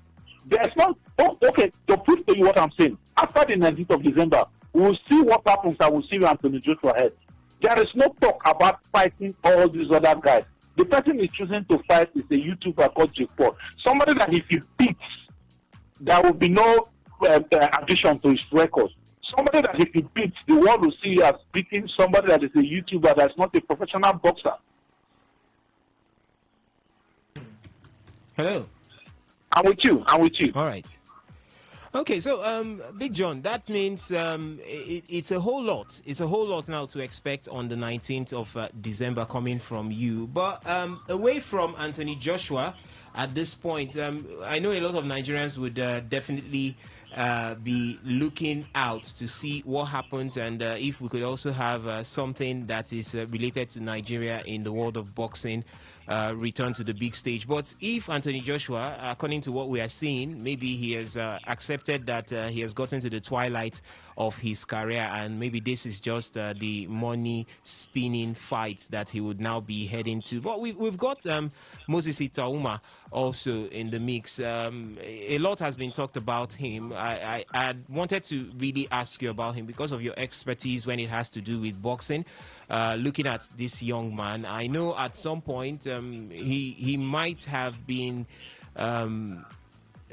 was that Wadley who needed to set up a fight with Itauma, and he was more or less advised to sit back and relax. His time will come. Don't you think that for Itauma, first of all, let me get your own professional analysis as regards Moses, and do you think the weight should be for Moses Itauma at this point, or do you think he should just take the bull by the horn and replace Anthony Joshua for Nigerians in case that is what we want at this point, if Anthony Joshua has decided to toe the other lane?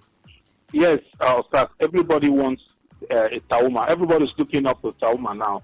I mean, this guy Itauma is a young, fresh guy that's not lost the fight yet. I mean, he's doing very well. He has even come over here to identify with his roots here in Nigeria.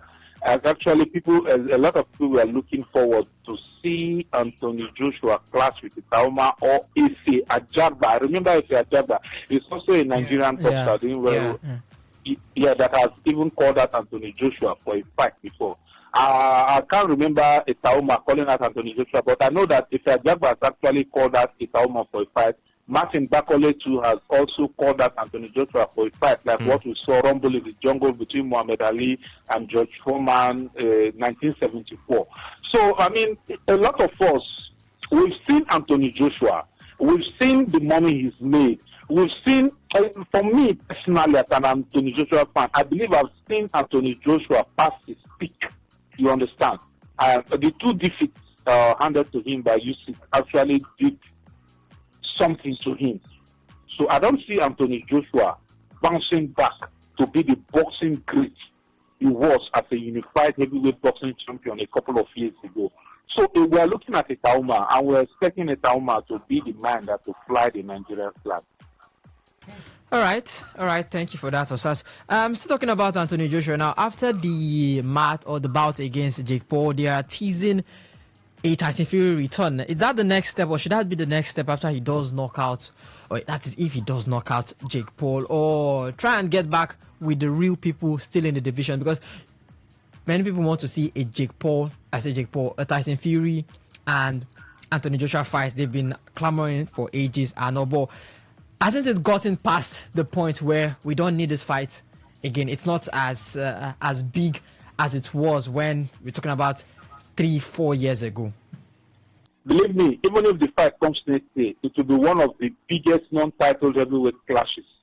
Yeah, the whole world has been waiting to see this fight take place a long time ago. I remember this was the exact same case between Lennox Lewis and Frank Bruno. Before Lennox Lewis became renowned a heavyweight champion of the world, Frank Bruno had already been deformed. But we had two captains in one ship, all from Great Britain. And there's no respect for the two of them. You know that we can have two captains in one ship. And so the two of them had to fight. It was until Lennox Lewis was able to beat Frank Bruno that he became the number one man in Great Britain. Right now, we have two former world champions in Britain. We have Tyson Fury and we have Anthony Joshua. In fact, a couple of years ago, I remember Anthony Joshua passing close to a place where Tyson Fury was having fun with his fans. And they started throwing jabs at Anthony Joshua. Thank God there wasn't a fight. Anthony Joshua left that scene immediately. There will never be any respect for both boxers until the two of them fight. And the only way we boxers show love for each other is when we fight, according to Mike Tyson. I love Osas, so I'm waiting for the day Osas to fight me. Then I'll show to him how much I love him. Don't worry. You understand? I'll be the ring announcer there. On this corner, we have Big John. Yeah, so that's the case with boxing. These two people have to fight. If I were Anthony Joshua, let's assume that Anthony Joshua beats Jake Paul. The next person I would love to see Anthony Joshua fight is Tyson Fury. Yeah. And that is the one way. But in the first place, Tyson Fury does not see himself as a retired boxer. He still throws jabs at UC. He even wants a trilogy with UC and the rest of them. I would like to see Anthony Joshua fight Tyson Fury and let's see who will beat each other so that there will be respect for the both of them in the same country. All right, speaking of respect as well, I'm moving away from these two fights. Before I move away, what's your prediction for the match? Obviously, it's a Anthony Joshua win for you, but how long do you see Jake Paul lasting? I would love Anthony Joshua to finish him up in as early as round two, the same way he did to Francis Ngannou. I mean, this Jake Paul guy has been, that is, if the fight is not scripted, this Jake Paul guy has been fighting boxers, insulting them, and through Jake Paul, the UFC people are also insulting boxing through Jake Paul, challenging professional boxers like this. So I would like Anthony Joshua to finish up that fight in as early as round two, just the way he did to Francis Ngannou. So unfortunately, when the fight starts, we right now talking don't know if the fight will be scripted. If it is scripted, then it probably lasts beyond round two. But of course, I see Anthony Joshua winning the fight. Definitely not Jake Paul. At the time when Anthony Joshua has lost the fight to Dubois and is fighting hard to redeem his image. So if he does make it past 4 rounds, what will be going through your head? This is scripted already. Yes, definitely. That's what will be going through my head. If he makes it past four rounds, I don't see him. I mean, just a few minutes ago, before we came on air, I was watching the precise, sharp knockout Anthony Joshua delivered to Francis. It was the very last knockout, my God. The very last punch that delivered the knockout. It was just as if he was waiting for Ngannou to just move out from his corner to the middle of the ring. It's like, this time around, I'm going to finish you up. This is exactly the kind of power I want Anthony Joshua. And I've seen Anthony Joshua training for this Jake Paul fight. I don't think this fight should last beyond round two. All right, moving away from this two, I'll talk about Alexander Usyk relinquishing the WBO heavyweight title to Fabio Wardley. Do you see Usyk getting back to being unified once again? I don't think so. I don't think, even him has said that he wants to relinquish the belt to see younger fighters fight. Somehow, I don't think Usyk will want to come back a third time to be a unified heavyweight boxing champion of the world. Fighting for the belt, he has relinquished again. I mean, no, I don't see him coming back. Besides, he's risking his professional boxing record. He's risking his health too. He's going against younger fighters. And these people have only one aim, and that is to beat him and stain his record. That's exactly how it is when you are a world champion. Immediately you become the number one man in boxing. There are every other people lined up wanting to beat you, wanting to fight you, wanting to beat you. So for me, I don't see you. In fact, if Usyk wants to come back to become a unified heavyweight boxing champion of the world again, I won't support it. I mean, I will go against. All right, Big John, thank you for joining us on the show. It was a blessing and it was enjoyable to have you on the show, giving us your top analysis on what's happening in the world of boxing. Thank you for having me. Yeah, I'll be waiting for the match between you and and Osas. At least December 19th, we can put it at the undercard. So before we have the main fight between Jake Paul and Anthony Joshua, we can have Big John versus Osas. I'll allow Osas get a draw in the first fight. Then that will give him enough courage to challenge me again for the rematch. When it comes to the rematch, I'll knock him out round 1.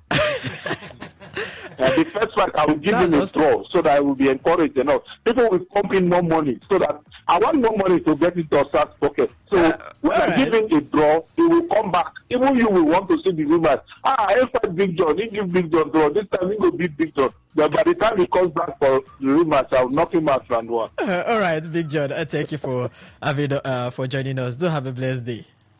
Thank you. Thanks for having me. All right.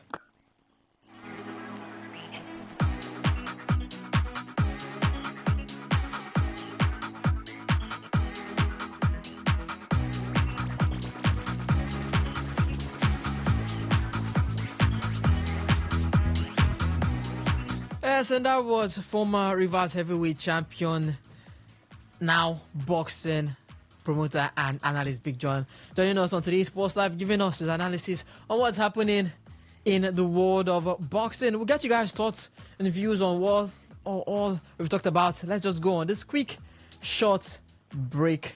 And when we do, today's Sports Live will continue on Today 95.1 FM.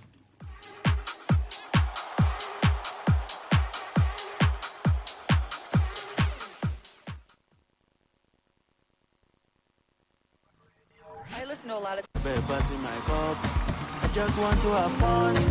Hey, my people, rolling culture don't gather all the comedians where they make person forget saying get house rent, forget the eggs, and even forget say fuel don't cost to. Now the one and only Justice Hilarious Experience with MC Justice. I'm not a fool, sir. We go happen on the 7th of December 2025. See lineup we go scatter your dada, K.O. Baba, MC JP, Dr. V, Philosopher, Mouthpiece, Brownson, MC 40, Big Solo, Sariki, Mr. Laugh, MCTD, Danny SPC, Ringtone, aka Breadwinner. If you don't laugh that day, I beg check your village people. Music by Mr. Clef, KL, Nova. Ticket cheap as the enjoyment where they come. Regular 5,000, VIP 15,000. Front row 50,000, silver table 300,000, and gold table 500,000. If your pocket gets weight, choose your destiny. To buy ticket online, no stress. Just waka go www.anisticketplug.com, or you fit buy the ticket for the venue that day. For sponsorship and inquiries, call 0706 877 8895. Venue Asni Place, 2 Louis Drive, off Abacha Road, GRA Port Harcourt. Red carpet 4 p.m. sharp. Showtime 5 p.m. If you come late, now you sabi comedians no go wait for you. Justice Hilarious Experience. I'm not a fool, sir. Now laughter will judge this matter. This show they proudly supported by Fat Global Gadgets, Moments with Mabel, and media partner now Today FM.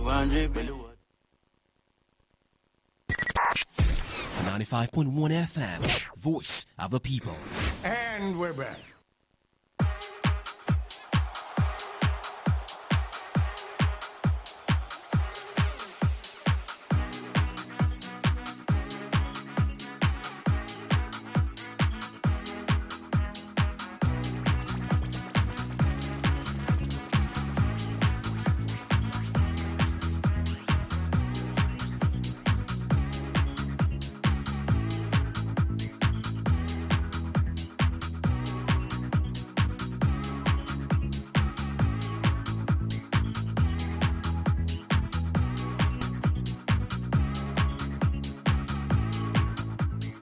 Alright, it's still the marathon edition of today's Sports Live on your premium news talk and sports radio station, Today 95.1 FM. Okay, what is the sports chef still handling proceedings? I've still got Osas, Victor Israel, and Alex Kabari on the show with me. But it's time to get you guys' thoughts and views on all we've talked about before we head over to the racetracks to talk Formula One. Yeah, we've talked about the match between, or the big bout between Jake Paul and Anthony Joshua. What are the stakes for Paul and Joshua? What are your predictions for the match? Do you believe this match is scripted? Also on Nigeria, on the NSC, talking about criminalizing age falsification in sports. Yeah, how feasible is this? Do you see this happening, or is it just another ploy for politics to get involved? Also, the Tigers not making it, or might not make it to the next stage of the FIBA World Cup.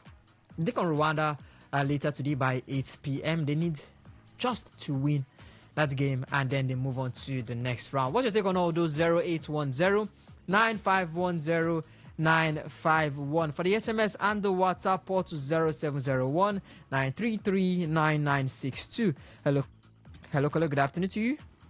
Yeah, good afternoon. Yeah, this is Tony also. All right, Tony, give us your thoughts. Yeah. Yes. Bukola Olopade led NSC and come up with a sanction, severe sanction, such as life ban, 2 years, 5 years. Wow. This is long overdue. Nigeria is known for, this eight cheat of a thing, mostly in football. It started mostly in the football era. Yes, and in as much as it is okay, but I felt, it's a bit severe. For first-time offenders, it's a bit severe. Because you can't rule out naivety in all of this. You can't rule out naivety. So, but the first-time offender, why not give the life ban or severe punishment to those who are multiple offenders, maybe second or multiple offenders? So, while it's okay, it's okay. Yeah, so serve as a deterrent for any potential offenders. Yes. And Jake Paul, Anthony Joshua. Well, for me, people are saying Jake Paul is not a professional. Well, for you to step up to that level, you're a professional. But the only thing is that in the professional cadre, he's in the back seat, very very back seat, last seat. That's what I think he is. But for people to say he's not a professional boxer, but I don't think so. Well, and I look at the fight as Anthony Joshua taking up the fight. It's like you said, he's done and dusted. He shouldn't, go for people like Jake Paul. The people he's supposed to go for is Bakole, Efia Jabba, yes, who is, I think, the nine, in the pecking order. And you talk about Itaoma, who is, imagine, world champion now, who is really, really hot. Yes, and in the world of boxing. These are people who should be taking up, with, not just, Jake Paul. Well, for me, I think the fight is going to go the way, the way of Anthony Joshua. Yes, definitely, because if you look at it with both boxers, there's no basis for, comparison. It's sort of, if the fight is not scripted, actually, Anthony Joshua is going to take the day. I think it shouldn't go beyond round 2, round 3.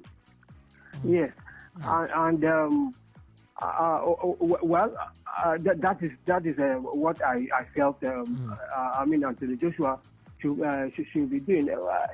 What happened between him, the long, awaiting fight, his compatriot, Tyson Fury and himself. These are fights that will elevate him. These are fights that will bring him, resuscitate him in the world of boxing. Anthony Joshua is almost, forgotten in the world of boxing since he lost to. It's lost to the recent fight. Usyk and Parker, yeah. Should be, pardon? Parker. Yes, Parker. Thank you very much.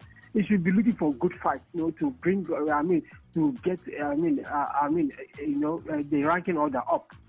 So that's my take. And when the Tigers, yes, I'm around losing back to back. Well, that's what we've been saying. We are not getting it right. Things are not going the right way because of administration and not the rest. It's not the Tigers. I think they are. At one time they are making a waves. Apart from the Rwandans, you talk about the Tunisians. Besides those countries, Nigeria is more becoming a powerhouse. All of a sudden now, this time around, we can't qualify. Well, we should come back home, yes, and think of what to do, put our acts in order, and look forward to the next world event. All right. Thank you very much. Yeah. Yeah. Thank you very much. All right. 08109510951 for the SMS and the WhatsApp port to 0701 933 9962. Nigeria criminalizes age falsification in sports. Yeah, Nigeria falsifies age. or criminalizes age falsification in sports. How long overdue is this? Cheating with your age in sports. How long overdue is this for Nigeria sports? Also talking about basketball, where we have the Tigers, who will be taking on Rwanda by 8 p.m. today. They need just a win to advance to the next stage. And then we also talked about the NBA Cup quarterfinals. Who do you see advancing all the way, or making it all the way to the finals? Can the Oklahoma City Thunder do the first double we've ever seen in the NBA, clinching the NBA Cup and clinching the NBA playoffs later during the season? Also, Giannis and Bucks, not going all right for them. Should Giannis be considering leaving Bucks next season? And unboxing AJ versus Jake Paul, is this a taint on AJ's legacy? Should he be taking up much more better, bigger fights than taking on a YouTuber turned boxer in Jake Paul? And how many rounds do you see Jake Paul lasting? 0810-9510-951 for the SMS and the WhatsApp portal. 0701-933-9962.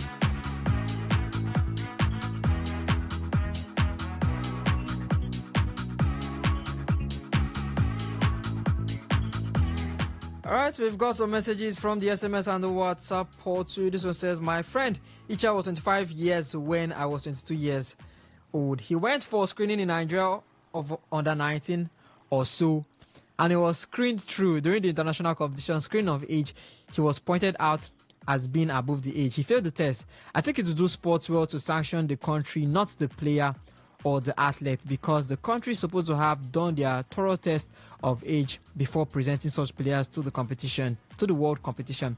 The players knew they are above the age, but the zeal to represent their country won't let them say the truth. It is now the duty of the country to test his age. Sanction should go to the countries they are faulted in age. For our Tigers, they are dead Tigers. They can't roar or kill. Michael Newmont. Alex, what do you think about that? Age falsification in Nigeria being criminalized. Michael saying it shouldn't be the players or the athletes. They are doing it because they are passionate about their country. They shouldn't be penalized. I don't particularly share those views. I mean, when it happens to you, when it becomes a personal experience, your view on a matter is always going to be tainted, as long as it's something you relate to personally. But I feel like, first of all, most people, I was giving tales of how I know people who have gone for tryouts and they gave an age, and then the age limit they gave was like 5-6 years younger than what they actually were. So if they are being figured out, if they're being caught, I think it's a personal choice. You definitely cannot term yourself as a teen or someone younger and try and get a spot or a slot in something that it's not within your age range, just because, I mean, desperation, and of course people lack opportunity, so once they see them they try to grab it. But come on, we can't justify this. At the end of the day, you can criminalize the organizations that take part in this, in terms of the agents knowing fully well of their ages and still going ahead to indulge in these activities. But you cannot spare the individuals, the players themselves, of the blame. They share a huge part in the blame, because you know what your age limit is, and then you don't just falsify it, you falsify it and magnify it over here. They make it ×2, and it just sounds so horrible. So I don't think they should be completely abdicated of all blames. I think they definitely have a role to play, as long as they cooperate in falsifying their ages. So it's a huge step, towards at least trying to set out a marker that, first and foremost, whoever is supposed to be here are the people that are going to be there.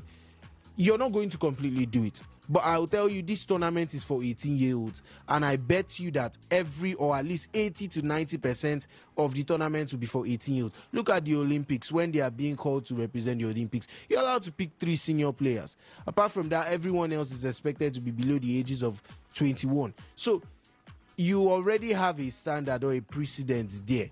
Now you're bringing it back into other competitions. You can say, okay, maybe I have a 19-year-old in an under 18 squad. We cannot be having a 25, 26-year-old in an under 18, under 17 squad. So it starts somewhere in terms of trying to take out, that whole falsifying age thing. So I don't think you can, in that situation, you'd want to leave the blame to one party and leave the other one just because of personal bias. I do understand it, but of course I don't condone it. 08109510951 for the SMS and the WhatsApp port to 0701-933-9962. Nigeria criminalizing age cheating, a long overdue for the country, and are the punishments too harsh? Banning players, removing licenses from coaches and all organizations, stripped from the competitions and the awards they've won and all. And on Jake Paul and versus Anthony Joshua, what are the stakes for Paul and Joshua? What are your predictions? December 19th, that bout is going down at Miami. How do you see that bout ending? Is it a scripted match, as some would say? Should Jake Paul be stepping up, or would you appreciate him for stepping up, the confidence to step up to face someone bigger, better, and more experienced in Anthony Joshua? And should Anthony Joshua be taking up this fight, or is it just for the money in the game? 08109510951.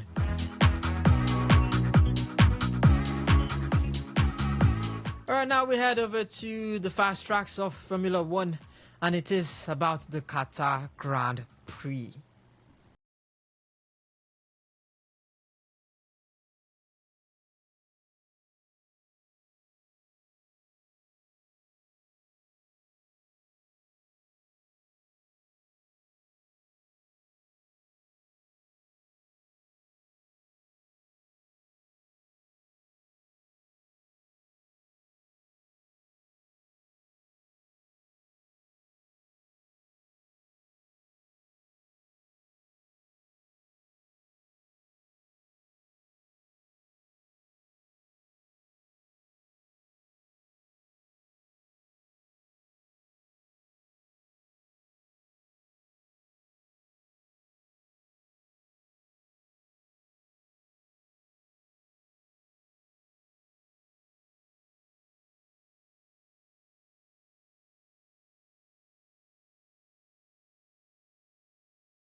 has always been there.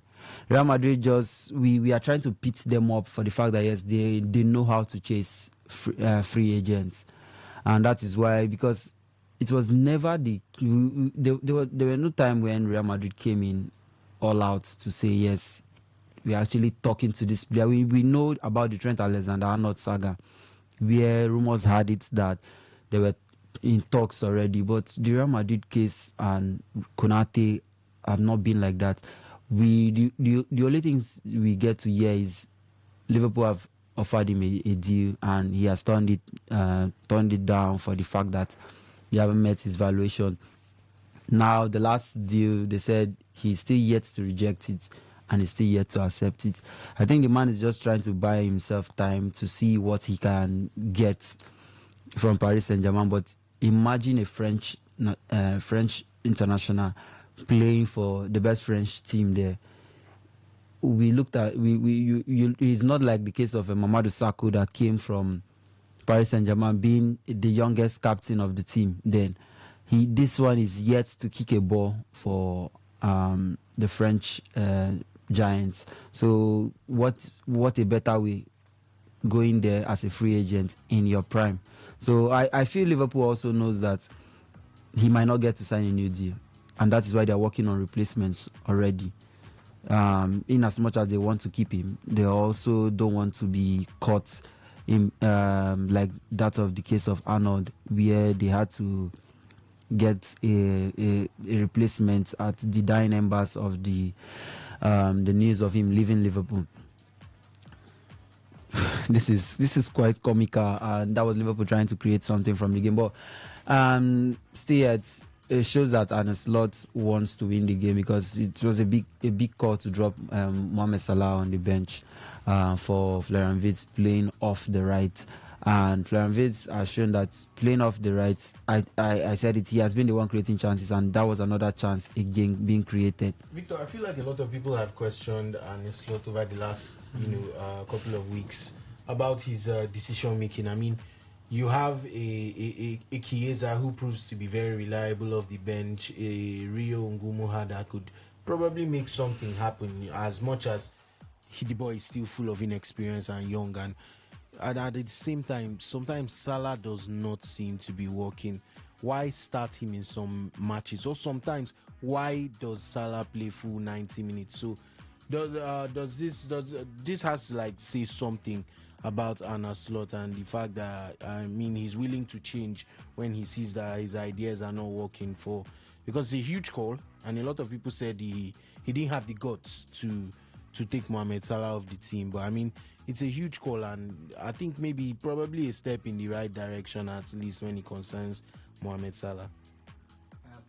Among those people, because I have always said it that Slot came into Liverpool with he sold Liverpool fans a dream when he took off Jared Kansa after the first half of his first EPL game against Ipswich, bringing in Konate, and I felt this man was very much decisive. He goes for form and not name.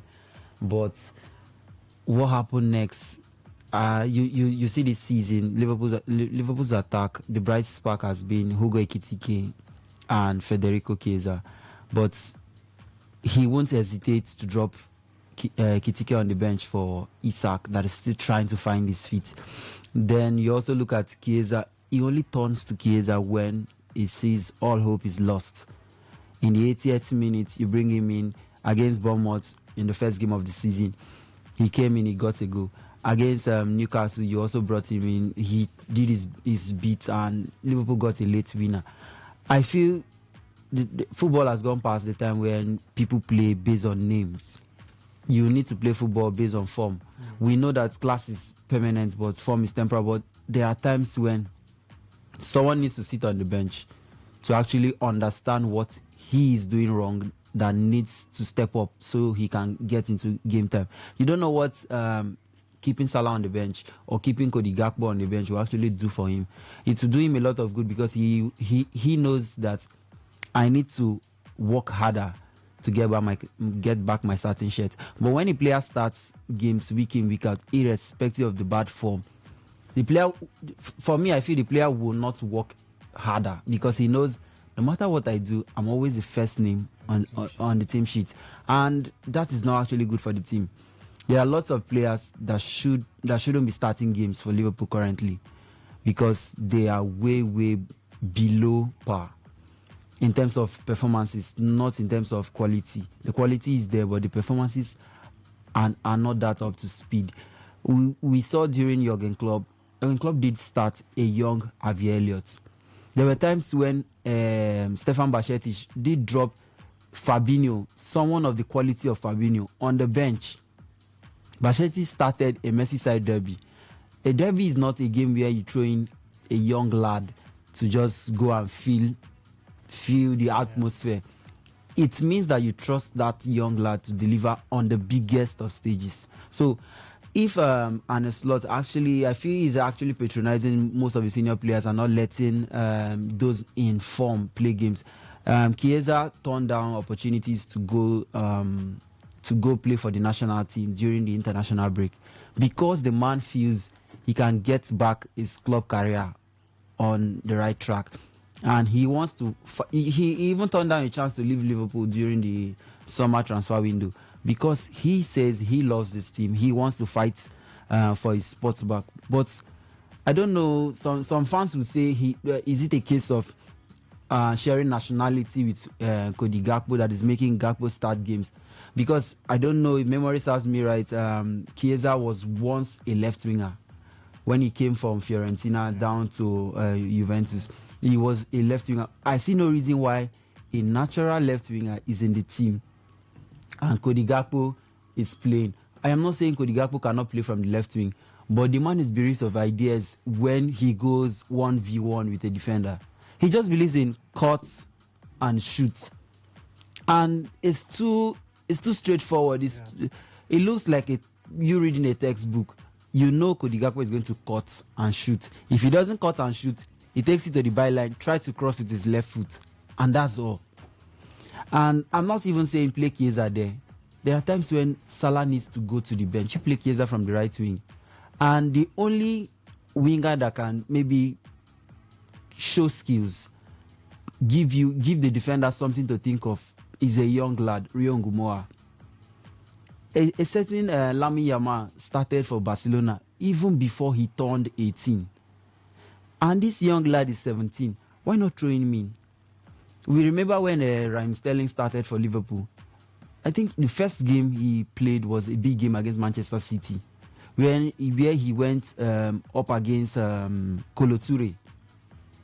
And he did something to Kolo Touré that made lots of football fans ask, who is this? Who is this young lad? Who is this player that Liverpool just... Because he was a live fire in that particular game. I watched that game. He showed class in that game. He might be young, but he showed that, yes, I want to play on the big stage. And since then, Sterling played the whole of that season, forming a partnership with Sturridge and Suarez. But Slot just believes Liverpool turned down the chance of signing an out-and-out left winger because they said they don't want to hinder the progress of Rio Ngumoa. But the Rio Ngumoa is not playing games. We saw him come in against Newcastle and get the late winner. I thought that would propel the manager to say, you can be getting the last 20 minutes of every Premier League game. Maybe in the cup games you could start, but the last 20 minutes, enjoy yourself. We saw Pep Guardiola do it with Phil Foden. In big games, he starts Foden. You are trying to blood in that young lad, telling him that this is the stage where you need to grow. Not a case where Gakpo will play games till the 80th minute, not do anything significant, and he will play till the 80th minute. Then you bring in players and still leave him out. The next game, you go with the same. And looking at this game, the first 10 minutes, he had a chance going 1v1 with the defender. He pushed the ball, the ball went out of play. It seems funny. But we've seen what Ngumoa can do, even with the footwork. There are times when a defender does not know what the player, the winger coming direct wants to do. You feel he wants to cut in. The next minute, he gives you the body feint and moves the ball the other direction. But with Gakpo, you know he's going to do two things. He cuts into his right to shoot, or he shifts the ball to the left to try and cross. That's just it. And I feel, and it's like if he loses his job, it's down to his stubbornness. Joe Gomez was very, very formidable in the 2019 Premier League win, forming a partnership with Virgil van Dijk. I see no reason why Konate should be starting games and be causing errors, and Gomez is still on the bench. It's sad one that Leone got injured, because these are games where Leone, he has the size of the Premier League already. He has the athleticism there, and I feel players cannot bully him that much. So these are games where he should be shining, but the injury came in. This is a game where you are supposed to bring in someone. Florian just missed a very good chance there, and that was really, really brilliant from Liverpool, trying to play out from the back and going with the long ball. Isak just dropped it off for Florian Wirtz there, and that was another wonderful save from Afonso Areola. And I just feel if we don't see players get the sack when they are in bad form, we see the managers get the sack. And as a manager, there are drastic decisions you should be making. If I were to advise Arne Slot, looking at this team, since it's not working, for the right back position, since the two right backs are out, I go with a recognized right back. There's Calvin Ramsey there. The game he played in the Carabao Cup against Crystal Palace, he was one of the best players in that particular game, irrespective of the fact that yes, they lost that game. Then the centre back pairing, I'll play Joe Gomez and Virgil van Dijk. Then on the left back, I don't want to fault Kekes, because Robertson has been better, but I don't want to fault Kekes. I can actually play Robertson there, but not because Kekes has not been that fantastic, but also looking at the fact that Kekes is actually playing a different system to what he was playing at Bournemouth. The game against PSV was the only game he played in Bournemouth, because he was given the license to roam. He was given the license to go forward and cause havoc. So I will go with Robertson on the left back. Then in the defensive midfield, I'll play a recognized defensive midfielder, because at this point Liverpool are conceding too many goals. So what you need to do is do what Arsenal are doing. Arsenal knows you can't score them. What they just need to do is get at least a goal, and the victory is sure. So what you need is shore up the back. Try to get maybe a goal or two. Not a case where you need to score 4, because you will definitely concede 2 or 3. So play Wataru Endo and Gravenberch. That midfield pairing alone gives you defensive cover. Gravenberch has been the defensive midfielder of this team. Adding him to a natural defensive midfielder will help shore up the back. Then Szoboszlai has been the best player of this team so far this season. He plays in front of the pivots there. Then on the left, go with Florian Wirtz on the left. Let Gakpo sit out the game, or go with Florian Wirtz on the right, just as what he's doing today. Then play Rion Gumoa on the left. You can go with Isak or Ekitike down the middle. But I feel the manager does not. You need to think at the squad. You need to do something different from what you have been doing week in, week out, because it's not working. You lost 3-0 to Nottingham Forest, and you didn't learn anything. You went to the next game with the same format, and you lost 4-1. Liverpool are not known for conceding even 2 goals at Anfield, but conceding 4 to a team that pits that team up against Bournemouth, and Bournemouth will not lose at home 4-1. That's to show you Liverpool played 2 games at Anfield in a space of days and conceded 7, scoring 1. Believe me, if you ask any Liverpool fan, they will tell you that is not what they are known for.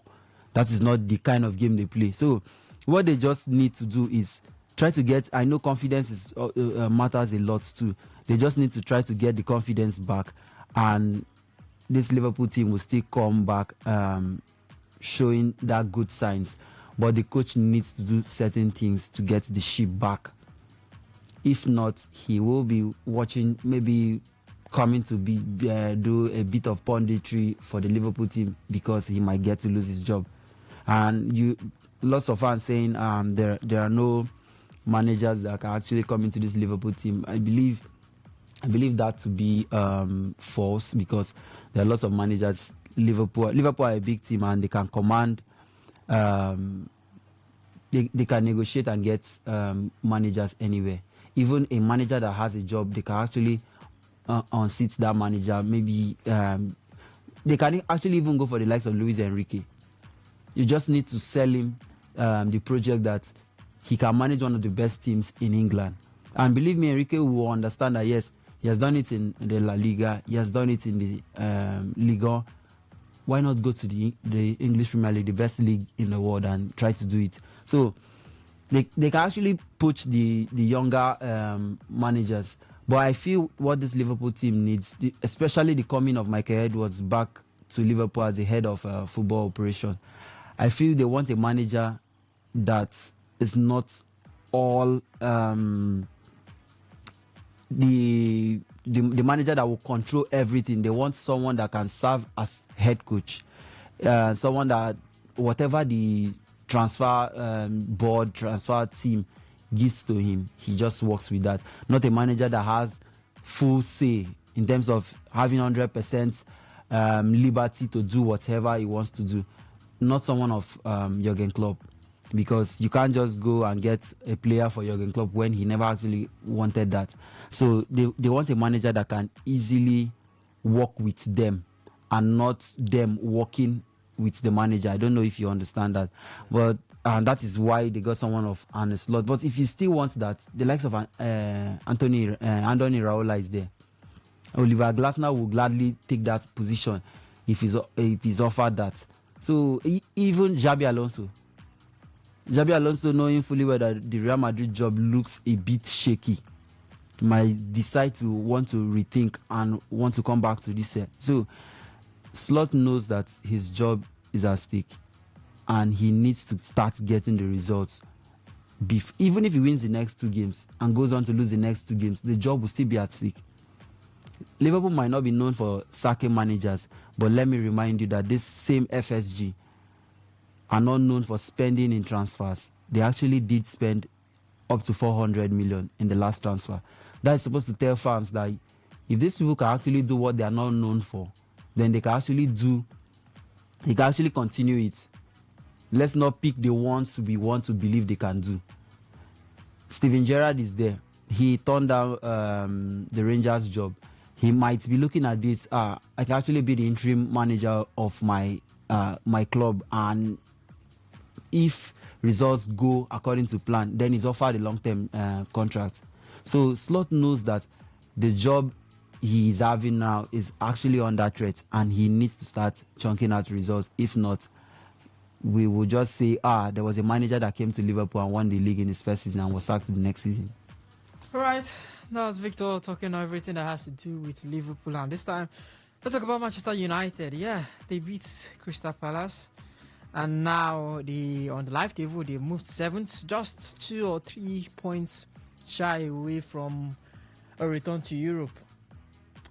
Have we seen it possible now with Ruben Amorim's side? They are grinding out the results, as you've said, Alex, and it looks possible that we might see Manchester United back in the Champions League. Mason Mount and Joshua Zirkzee getting the goals. 2 people, at least Mason Mount getting the goal, but Joshua Zirkzee is the man that hasn't scored in, I can't remember when, but a year. So it's a year since he scored in the Premier League. And then you look at the next games they have, it should be easy wins for them, maybe. They've got West Ham, they've got Wolves, and then they've got Bournemouth and Aston Villa. They've got 1, 2, 3, 4 games. Out of that 4, you're looking at their last 10 games, their last 5 games or so, 6, 7 games. They've only lost 1. So a good performance from Manchester United, a resurgence, as you've said. But look at their next 4 games. Can they rack up those wins to get back into Champions League sports? And what's this Manchester United this new Manchester United? How is it different from last season? I mean, it's pretty much always going to be a matter of form, Ovie. I think it's always going to be about whether or not they have the ability to keep going. It's not a question of quality. United has the quality. They may lack in a few areas, but you can't sit and say that they do not have they undeniably have the quality. The only issue is how much of their games are they willing to win, because their performances comes from a place where it has to be on a level where they perform how they want to win, or if they want to pick out 3 points. Their lackluster games are games that you can easily translate to their points. If you watch a United game and you find out that, at the end of the day they drew in this game in their result, it shows on the pitch, it shows in their performances. It just seems like the players band together at some point and just decide to put on a really good performances or a really good spell of performances, and then the next thing they are caught sleeping for another match or two. So it's always been that kind of situation. I don't think anybody would really come out and say United are an unlucky club, where you'd say, United are playing well but somehow they are not getting results. No, I don't think so. I think it's their results has always matched their performance on the field. And going into this their next run of games, I also want to remind you that right before they played Everton, their next 10 Premier League matches involved none of the big six. So it was going to be defined as, a huge time for them to pick up results. Obviously, the Premier League, there are no cheap or walkovers. We saw that yesterday as Manchester City battled off Leeds. But at the same time, you're going into a period where you do not play Liverpool, you do not play City or Chelsea or Arsenal or Tottenham, who are your biggest rivals, who, no matter how poor they are that season or how maybe their season is not going along, they have bragging rights. They have something. They will always have something to fight for when they come up against Manchester United. So you're going into that run of 10 games without playing any top 6 clubs, and your first game, which happens to be at Old Trafford, is a loss, a defeat to Everton, who just got thumped by Newcastle yesterday 4-1 in the Premier League. And that is your first game with 10 men too. Reduced to 10 men for some good 70-75 minutes of the game, and there was still almost nothing that you could do. Because I think that red card came in the 13th minute of the game. So I mean, it's not something we can sit and say United have definitely started to figure it out. I don't think they have figured it out. I think a good spell of results or performances, like I said earlier, Ovia, about form. The thing about form, a good win mounts one on top the other, and then you just keep having more good performances, more good games, more good spells, and the next thing you know, everything about it is getting elevated. Your performances are getting better.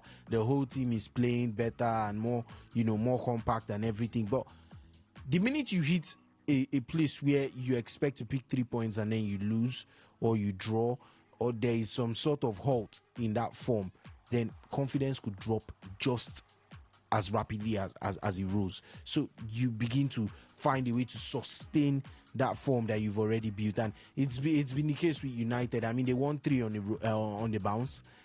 Particularly very impressive wins, notably against Brighton and Hove Albion at home, where it's been tricky for them because Brighton and Hove Albion has come to Old Trafford for the past 3 seasons, barring this, and have beaten them there. So they are a boogie side for United, and you had to beat them, and you did.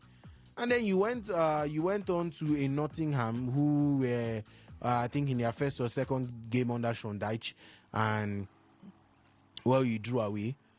You went to Tottenham that you've seen out most of the game, 1-0 lead from the first half till I think around the 84th minute, and you were so close, this close to losing that game too. So just as quickly as United begin to bounce from one winning run to the other, a bad result, an injury to a key player, a red card, or some sort of influence on the pitch could also deteriorate their form immediately. So I will never ever be in a rush to conclude in anything that concerns Manchester United.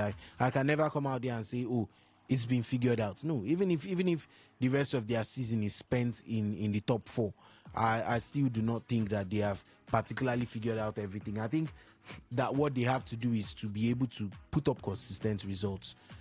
Sometimes you don't really need to figure things out. I don't think Pep Guardiola's Manchester City are playing the best of football, but right now he's figuring out a way to pick up 3 points, and he's trying to do that pretty effectively. Yeah. So, I mean, if you put that into perspective and you switch over to Amorim's Reds, you have to do same. Be consistent, pick up the results where you're supposed to pick up. Today's win was even much of a surprise to me because Palace are that side. I mean, 12-game unbeaten run again.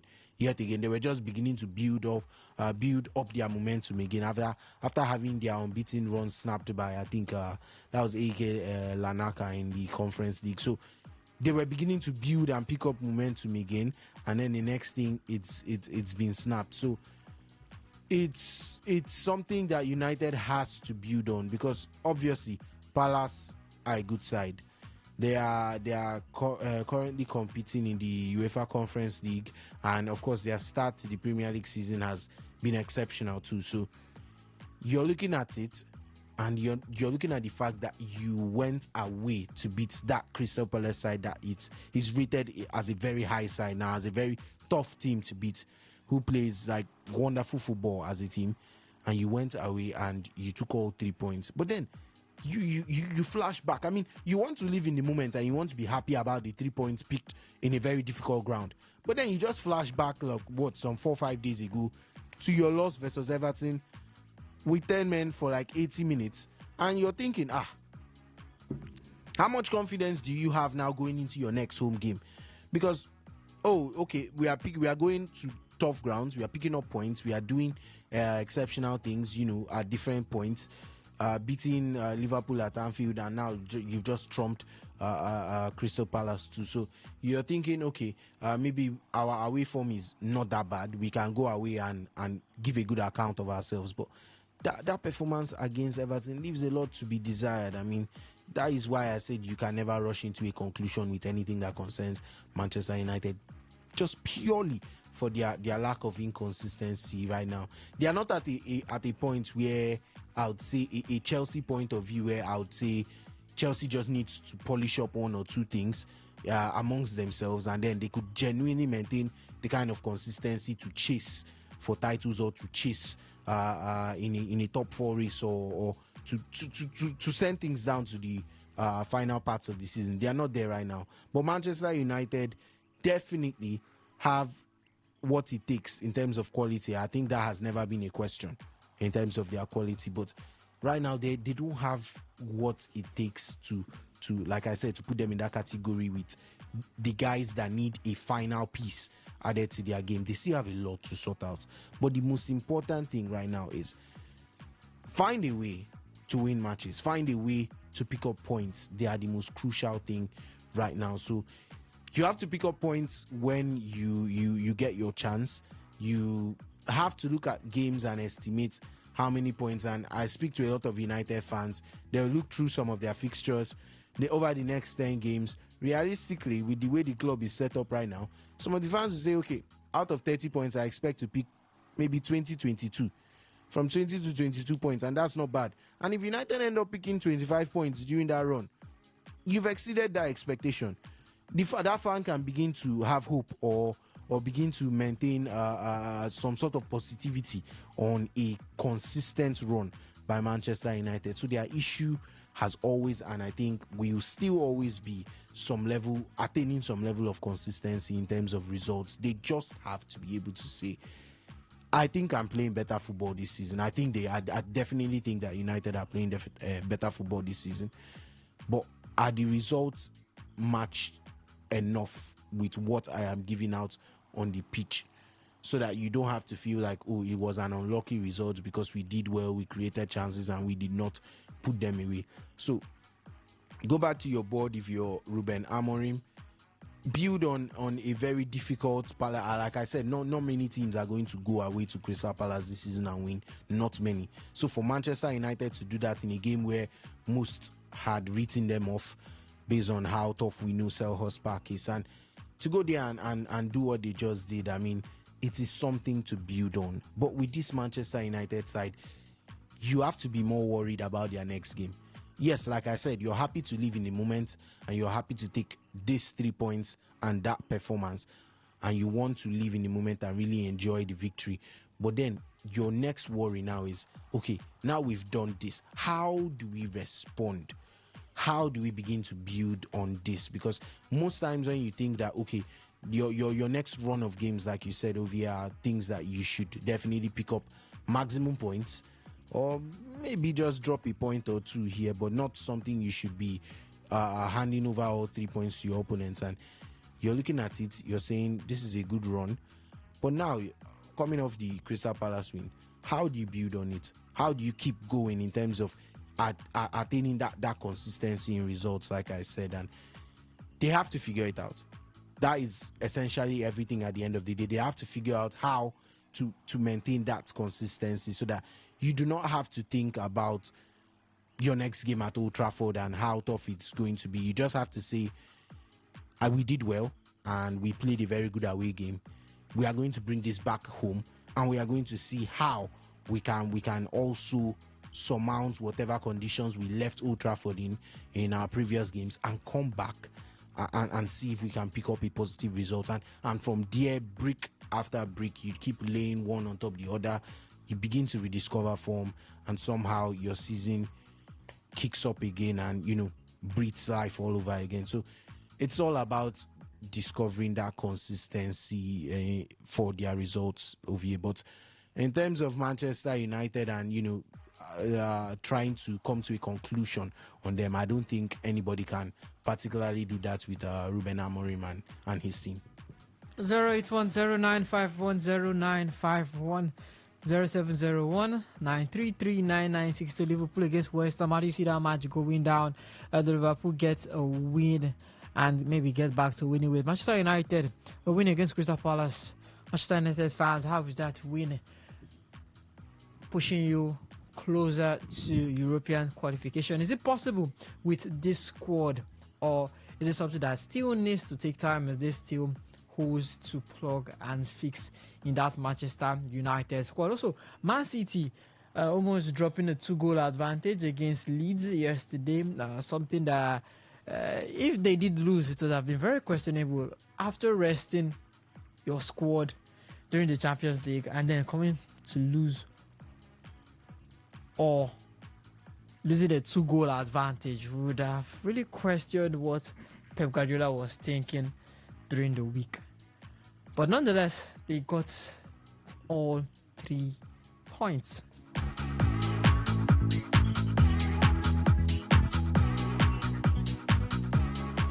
All right, now the big game for today is going to be Arsenal against Chelsea. Are Chelsea now title league contenders? Last season, Enzo Maresca's stance was not ready. We are not ready. Well, now the man admits the team is in a better place after another year together, but still insists it's still very early to talk titles. He wants them in the mix in March or April. Well, the key evidence supporting a title challenge, well, you look at the underlying numbers, are excellent. Chelsea are the third best non-penalty XG difference, third best actual goal difference, and only Arsenal and Manchester City have scored more goals. And the goals are now spread around, no longer over-reliant on Cole Palmer. Squad rotation is working, the highest percentage of minutes from substitutes in the league. Defensively, improvement, 4 clean sheets in the last 5 Premier League games, only 2 errors leading to shots in November versus the 7 they had in September and October. No red cards this month, a good thing for them. The momentum coming off a 3-0 Champions League win over Barcelona and the Club World Cup triumph. Just as if everything is just working right for Chelsea. Guys, everything is just hitting, clicking for them. They're calling them the champion beaters. They beat Paris Saint-Germain, the champions of Europe. They beat the champions of Spain. They beat the champions for the UEFA European League, that is Tottenham. And maybe they won't be able to beat Arsenal, as Arsenal have been the champions of anything yet. I'm not throwing jobs at anyone. But Chelsea versus Arsenal. We said Bayern could be the people to halt Arsenal. They did 3-1. Bayern did get past that defensive line that has been hard for teams to get past in the Champions League. Chelsea boasts a fast young squad, something very almost similar to what Arsenal have. Can Arsenal lose to Chelsea? Do you see Chelsea causing an will it be an upset if Chelsea does beat Arsenal? I don't think I would not think it's an upset. Ovie, talking about Chelsea and their chances of beating Arsenal, I would not see it as an upset. I think Arsenal would find Stamford Bridge a very difficult place to go to, as they have found in recent times.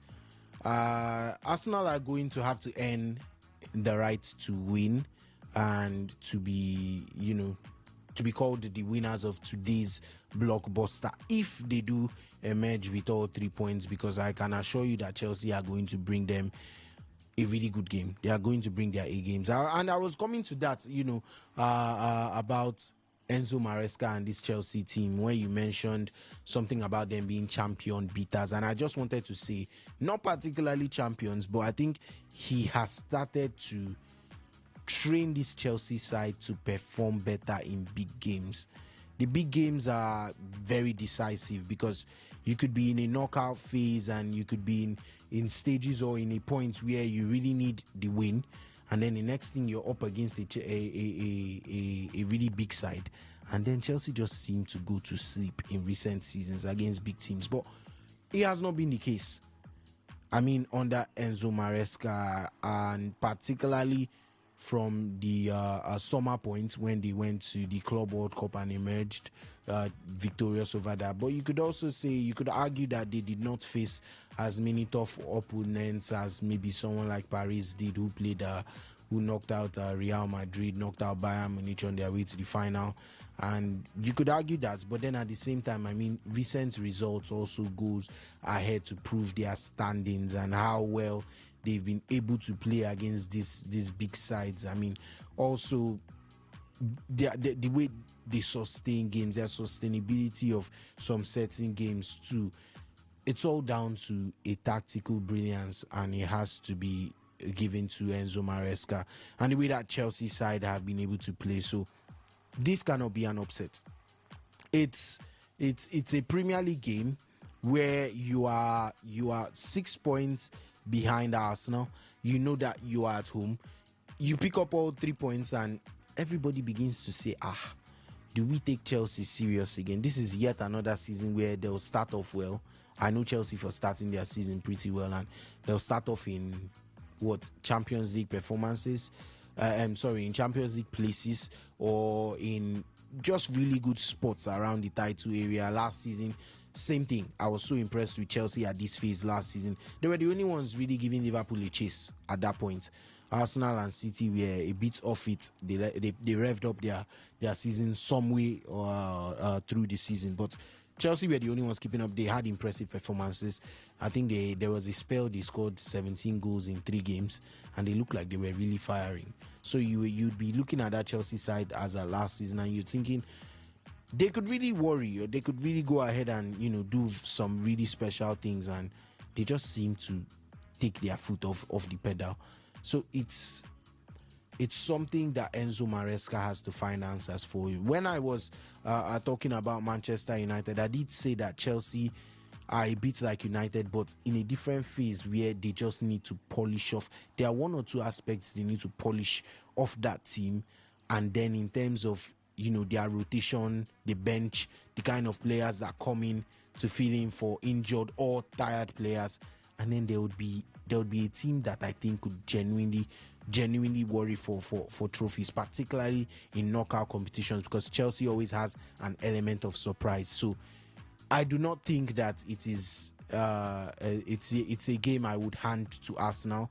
Arsenal are obviously the favourites. They are the chosen ones, or should I say the crowned ones in terms of the Premier League title this season. It's really hard to see anyone stopping them as early as it is. It is really hard to see anyone, because of course the question is always going to be, if you don't see Arsenal winning the Premier League, who do you see winning it? I mean, that is always going to be the question. And once you ask that question, your first answer is going to be the fact that there's really no one. The champions are off it. The defending champions are off it. And then Pep Guardiola's Manchester City are trying to redefine themselves after having a nightmare season. So it really comes down to who exactly do you think challenges or maintains the tempo that Arsenal have currently set in the Premier League race, and you don't really have much answers for them. So you still look at them and you think this team can go all the way as early as it is, and with the bad spell that they've put around their heads. But at the end of the day, Chelsea at Stamford Bridge, always a boogie side, always a side that, despite how their recent results against Arsenal has been, with Arsenal dominating them, they'll be looking at it and say, we have to turn our fortunes around. Chelsea has not beaten Arsenal in some 3-4 seasons now. They've also not beaten Manchester City in some 4 going 5 seasons now. So those are results that, when you look at them on the board, it does not look pretty. And if you're any manager, your first task, your first assignment is, I want to end this run of no positive results against opponents that you should really be making them work for something. I mean, you look at it and you say, no, I really need to end this run. They ended a run with Liverpool by beating them at Stamford Bridge this season already. They did excellently well against Barcelona too at home. I thought they also gave a good account of themselves away to Munich. And in all, they've just seemed to be playing a really good game, especially when it comes to the big weights, because most of the guys that they drop points against, they tend to not expect it. They think, we have the Sunderland game under control, and boom, they are losing 2-1, and okay, how do we manage this game at home to Palace? And the next thing, they are dropping points and drawing 0-0. So it's always going to be those kind of games where they tend to, underestimate their opponents. That becomes the dagger for them. But right now, Chelsea at home, big game, you really can't look past them. But at the same time, it's an Arsenal team that I'm calling as the crowned one. So my verdict is Arsenal are going to have to earn their win today. But at the same time, it is hard to just pinpoint a point where you just say Arsenal comes to Stamford Bridge, walks and dominates Chelsea, and returns to North London with all 3 points, particularly with the momentum that Chelsea has. Arsenal, of course, has the momentum, but I think theirs is a little bit not talked about, because they've finally gotten to that standard where you set them at the pedestal of being the best team in Europe, the best team in the world, and they are consistently showing why they are doing that, why they are called that. So, but Chelsea, it's a different era, and their impressive results without arguably their best player is something very commendable. So looking to build off of it, and of course he's back for this fixture, so looking to build on it. You look at Arsenal, you look at your poor run against them, you're thinking, why not? I mean, why not? I don't think I would see Chelsea try to hold back. I think I would see a Chelsea side that would say, we're at home, what do we have to lose? Let's go out there and just give it our all. And I think Chelsea would actually go for it. So at the end of the day, if you look at the situation, I do not think that, first of all, Arsenal goes to Stamford Bridge and picks up 3 easy points there. I think they work really, really hard for it. And secondly, I think Chelsea will give them a really good game, but at the end of the day, Arsenal's quality will probably prevail in getting some sort of results out of there. And I think I'll go with a really good draw, but an exciting game nonetheless. But Chelsea could also, at the end of the day, pick up 3 points and it will not be an upset, Ovie. So how do you see the match ending? Okay, so if I am being very honest, I would want to go with probably a 2-1 win. A 2-1 win for Arsenal. But I do think that Chelsea would have a huge say in this game. So I would say probably 1-1. I would say probably 1-1. Yeah. All right, before I get your thoughts on that, Victor, looks as if there's been a goal at the London Stadium and Alexander Isak, finally putting the ball in the back of the net. How long has it been for the man to get that long-awaited goal? I don't think he scored in the Premier League. That's his first Premier League. Yeah, that's his first Premier League goal in a Liverpool jersey. So, have you got your eyes on the game? Yeah. So, how is it getting that one goal? Alexander Isak finally getting that goal for Liverpool, West Ham. You're looking at that. Just run us through it. It came off via, should we say, something. The build-up came from a set piece where Joe Gomez had to take a throw down to the box, and Cody Gakpo just took the ball down to the byline. And just as I was saying, then he's only known for, if he's not cutting into his right, Gomez took the long throw, and it was headed out. He had to give it to Florian Wirtz, and mind you, Florian Wirtz has been on the end of everything creative wise here. He has been the man, and he just found Cody Gakpo in the box, and Cody Gakpo just went for the cross, the left-footed cross, and the cross just met Alexander Isak unmarked in the box, and boom, he gets his first Premier League goal in the Liverpool jersey. And believe me, lots of Liverpool fans will be hoping and praying that this is just the first of many. And I think Slot is actually the architect of his own problem, because if you could actually tell the boys to go back to basics. Because looking at this game, I'm just seeing something online. Someone said this is one of the most boring games ever.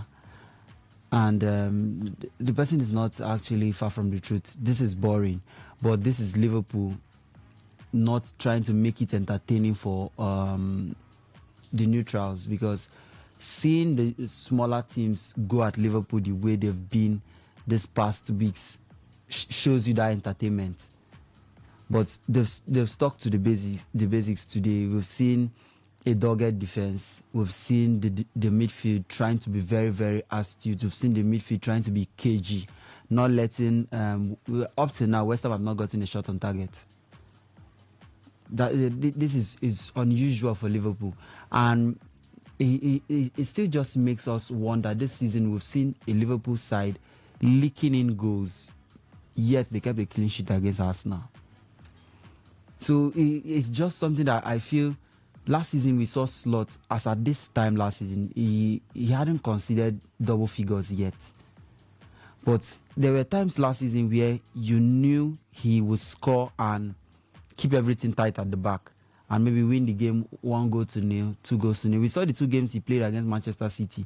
We know if you play a game against City, for you to keep a clean sheet against City, you need to be very, very good at the back. Because if they are not hurting you with those that are starting the game, they are hurting you with those that are coming in via the bench. But he kept 2 clean sheets against City, winning 2 goals in the both games. So whenever he knows his job is at stake, whenever he knows he really needs the win, you see them stick to the basics, and they will either come out with a clean sheet in that game. We saw it happen against Real Madrid. We saw it happen against Aston Villa. But once he sees, a victory has been gotten, and the next game you see him go back to an slot, and all of a sudden you see the team they are supposed to be beating. Because at some point after the international break, we looked at the fixtures. That's just to also point out what Alex said, that you look at United's fixtures, they are not playing any of the top 6 anytime soon. But this is what Liverpool also looked at. They said, we are not playing any of the top guns now. We are going. The next game is against Nottingham Forest. The next is PSV. The next is West Ham. This is an opportunity to build confidence. But they went to the Nottingham Forest game and lost 3-0. Went to the PSV game, lost 4-1.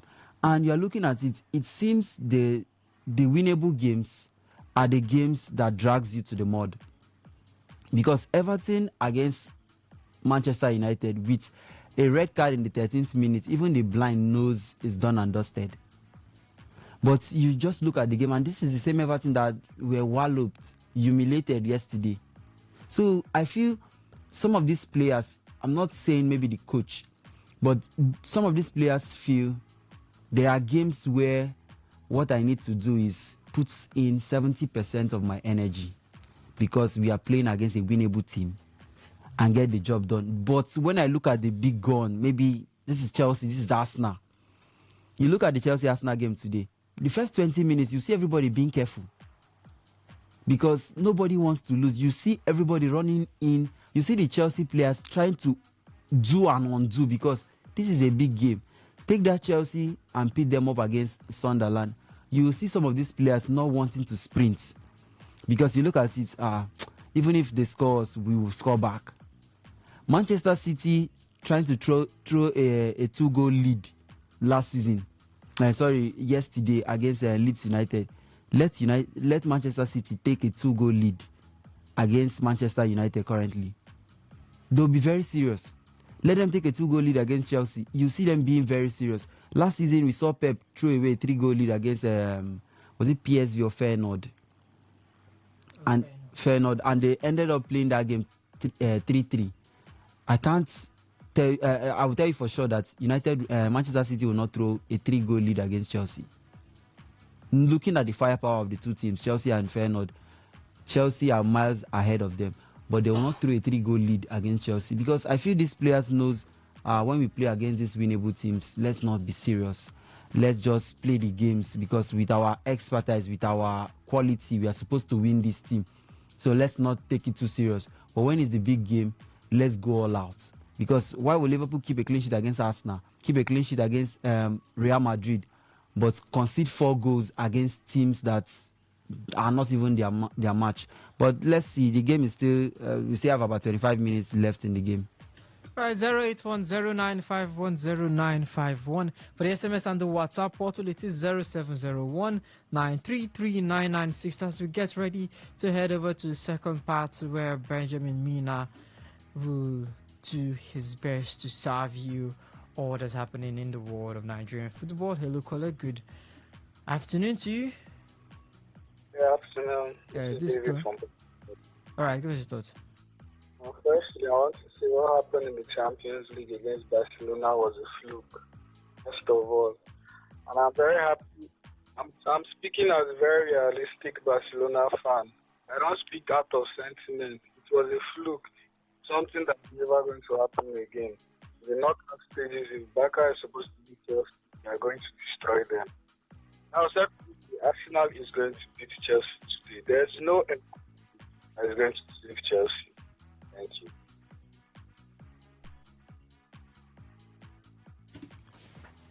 Okay, the phone line is still open, 0810-9510-951. The WhatsApp and SMS portal is 0701-933-9962. Let's get ready for Nigerian football.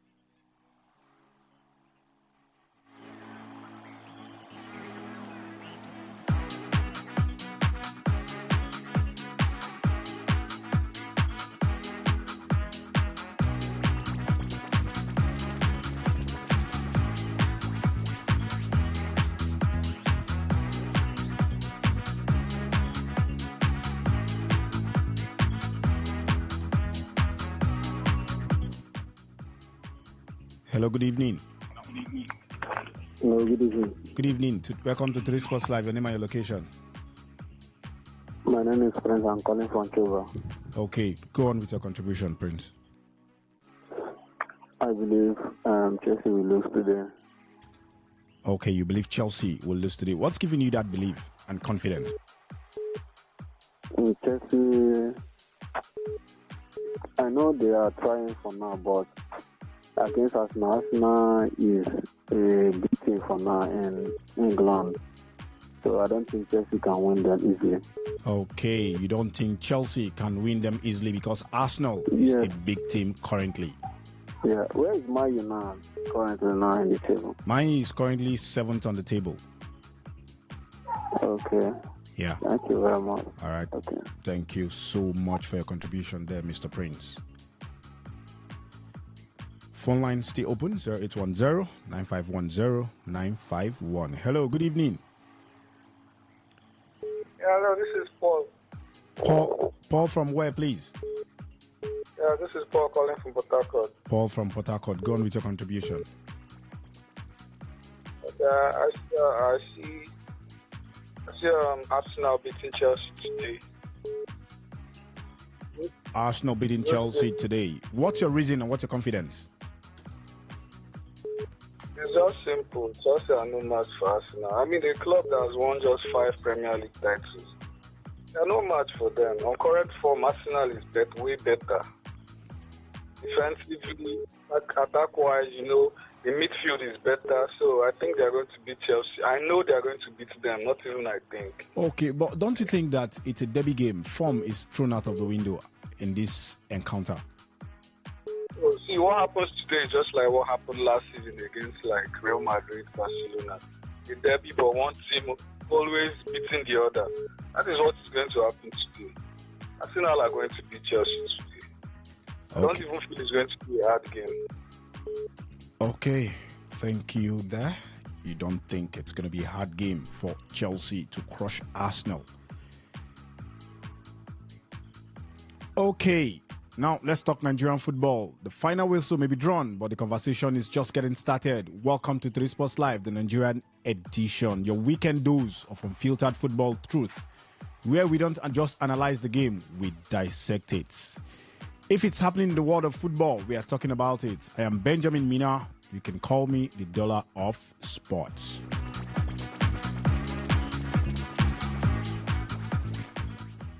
Now, yesterday in the MPFL, we saw Bendel Insurance trashed Wiki Tourist 3-0. And Niger Tornadoes beating Remo Stars, the defending champion, 1-0. What do you think about this? Remo Stars, they are actually... they are the defending champion. I wouldn't compare them to Liverpool. But Remo Stars have been suffering. Alex, do you think they can actually come back to get this, to get any continental slot, be it the CAF Champions League slot or the Confederations Cup slot? A few weeks ago, Benjamin, we were talking about their chances at still retaining their spot as champions of the Nigerian Premier Football League. And right now the narrative has changed. It shows what a couple of weeks can do in the world of football. I mean, football moves very quickly and it just keeps moving. It never really stops. And Remo Stars have found themselves in a bit of a pickle where they've gone from being defending champions who are still trying to find their way around the feel of what it takes to defend the title to actually really suffering. Like we are seeing them comfortably out of any spots for continental championships, and probably they've also been doing very poorly. I mean, they've been dropping some really horrid games. They've had a couple of horrid games and horrid results. We do not exactly understand where the loss of confidence came from, because this was a Remo Stars last season that went to away grounds and they were still dominant, and this season they've looked totally off it. So it's a huge ask. It's a huge question of what they are supposed to be as defending champions. But I mean, we are, like you said, you likened them to a Liverpool sort of situation where we are seeing almost same thing. So it's not a one-time thing. It's not something that has never happened before. We've seen some really horrible title defenses, but right now we are completely ruling them out of almost any title talks because of how badly they are playing and how horrible their results have been, and of course how things have not seemed to change since the start of the season. I mean, their form and their results, it's concerning, But I would like to say early days.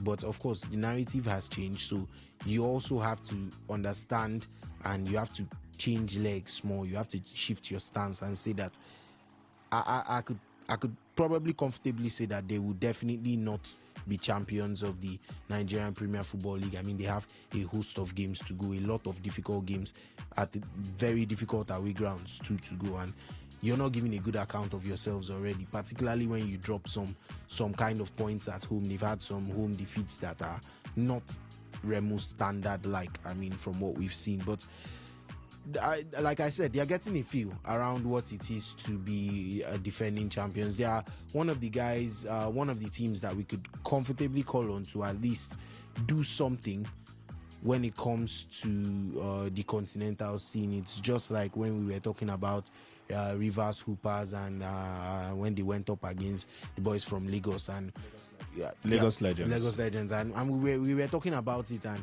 Ovie was of the opinion that he actually wants to see something fresh in the Basketball African League. I mean, he wasn't looking forward to seeing Rivers Hoopers again, and as it may, I mean, Lagos Legends clinched it, and they would also be representing now in the Basketball African League, and he may have gotten his wish, but at the same time, you want people who you can call on as your best men. I mean, the Premier League are having to send Aston Villa, Newcastle, and who else to the Champions League. Yeah. You know that they are not going to. They'll do what they can, but they are not going to obviously give you the best of results or bring back the trophy for you. But at least when you send forth your best men, you expect a better competition, or an all-round better performances in those kind of tournaments. And Remo Stars are one of those people that by name and by how they performed, you could say they would have been our best men to replace them. But obviously you have to earn it. This is not a sport that is given, it's something that is earned. So if Remo Stars do not earn the right to be on the continent, they do not deserve to be there. It's just simple and it's short. So right now, poor performances, they have to find a way to turn things around before we can even begin to entertain the idea of them sneaking back up the table against some real heavyweights who are already staking their claim in the Nigerian Premier Football League this season. And they have to find a way around it. They have to not just pick up results at home, but like I said, their away form has been very, very concerning. They have to start actually going away and doing what they did last season. So it all starts somewhere, but right now they are definitely not on the right track. Therefore, I cannot even begin to place them on any path towards any continental tournament. Okay, those are the thoughts of Alex. Remo Stars cannot be placed anywhere near any of the continental slots, be it the CAF Champions League or the CAF Confederations Cup.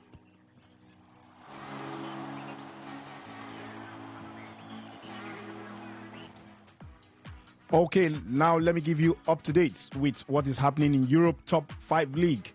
Earlier on, we saw Manchester United winning at Selhurst Park 2-1 against Crystal Palace. Aston Villa currently playing at a 1-0 win against Wolves. 76 minutes on the clock. Nottingham Forest being beaten at home, 1-1. They are trailing at home, 1-1. 1-1, 75 minutes on the clock. West Ham United losing at home to Liverpool, 77 minutes on the clock. And in the Spanish La Liga, Real Sociedad lost at home 3-2 to the Yellow Submarines Villarreal. Sevilla currently playing out a goalless draw, 23 minutes on the clock against Real Betis. By 5:30 Nigerian time, Chelsea will be up against Arsenal. What do you think about that game? Celta Vigo by 6:30 will be hosting Espanyol, and by 9 o'clock Girona will be hosting Real Madrid. In the German Bundesliga, is Hamburger winning at home to VfB Stuttgart, 49 minutes on the clock. By 5:30 Frankfurt will be hosting Wolfsburg, and by 7:30 Freiburg will be playing host to Mainz 05. In the Italian Serie A, Lecce were 2-1 winners against Torino. Torino throwing out a penalty there in the dying minutes, 90 plus. The throwaway penalty. Pizza losing at home to Inter Milan, 83 minutes on the clock. And by 6 o'clock, Atalanta, our own Ademola Lukman's Atalanta, will be hosting Fiorentina, and by 8:45, AS Roma will be hosting the champions, Napoli. And in the French Ligue 1, Strasbourg losing at home, 83 minutes on the clock to Brest. Angers by 5:15 will be hosting Lens. Le Havre, same time 5:15 will be hosting Lille, while Lorient will play host to Nice by 5:15. And the last game of the day in the French Ligue 1, Lyon will be hosting Nantes by 8:45 Nigerian time. Now, let's talk Nigerian football. Let's give you the updates. What's coming up in the MPFL currently.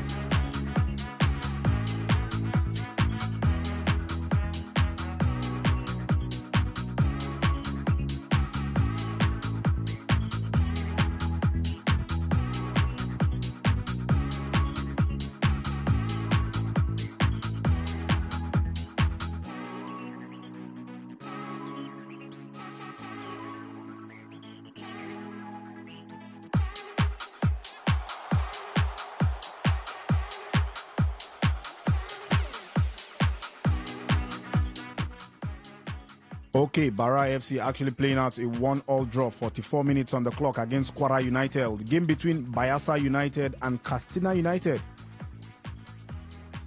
is on hold. In the 34th minutes, Eyimba against Enugu Rangers in the Oriental Derby. 34 minutes, playing out the goalless draw. Ikorodu City against Abia Warriors. Actually, a goalless draw there in the 35th minute. In the 39 minutes, Kun Khalifat playing out a goalless draw against Plateau United. Shooting Stars have taken the lead. 39 minutes on the clock against El Kanemi Warriors. And Warri Wolves are winning Nasarawa United. 33 minutes on the clock.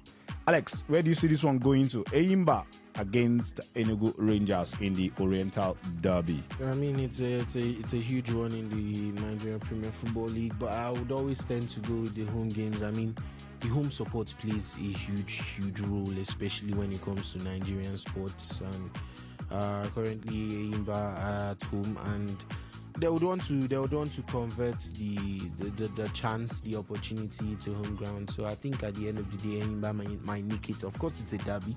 It's always going to be an entertaining one, and back to front to back, or should I say, it's going to be an end-to-end situation kind of game there. Most times, it's usually an end-to-end. Sometimes it might not follow that part, but of course, you expect it to be feisty, you expect it to be aggressive, and Eyimba, like I said, playing at home, and you'd expect them to make or to take full advantage of that to at least turn their tides. They've not had the best season so far. They've not particularly had the worst either, but prior to expectations of this season being some sort of redemption for them, or trying to see what they can do in the Nigerian Premier Football League, and of course the aspirations to finish in continental sports ahead of next season. I mean, these are the kind of games that you want to win. These are the kind of games that it's very important, particularly, like I always stress, at home, to convert all 3 points. So at the end of the day, the derby, I think it might go to Eyimba, but of course it's a derby, it could go either way. And Enugu Rangers currently are no underdogs. They are no pushovers. But I think at the end of the day, I have to give this one to Eyimba, Benjamin. Okay, Alex said he would have to give this one to Eyimba. Talking about the Oriental Derby going on in Aba, Abia State. Eyimba up against former champions, Rangers of Enugu. Now let's talk CAF Champions League.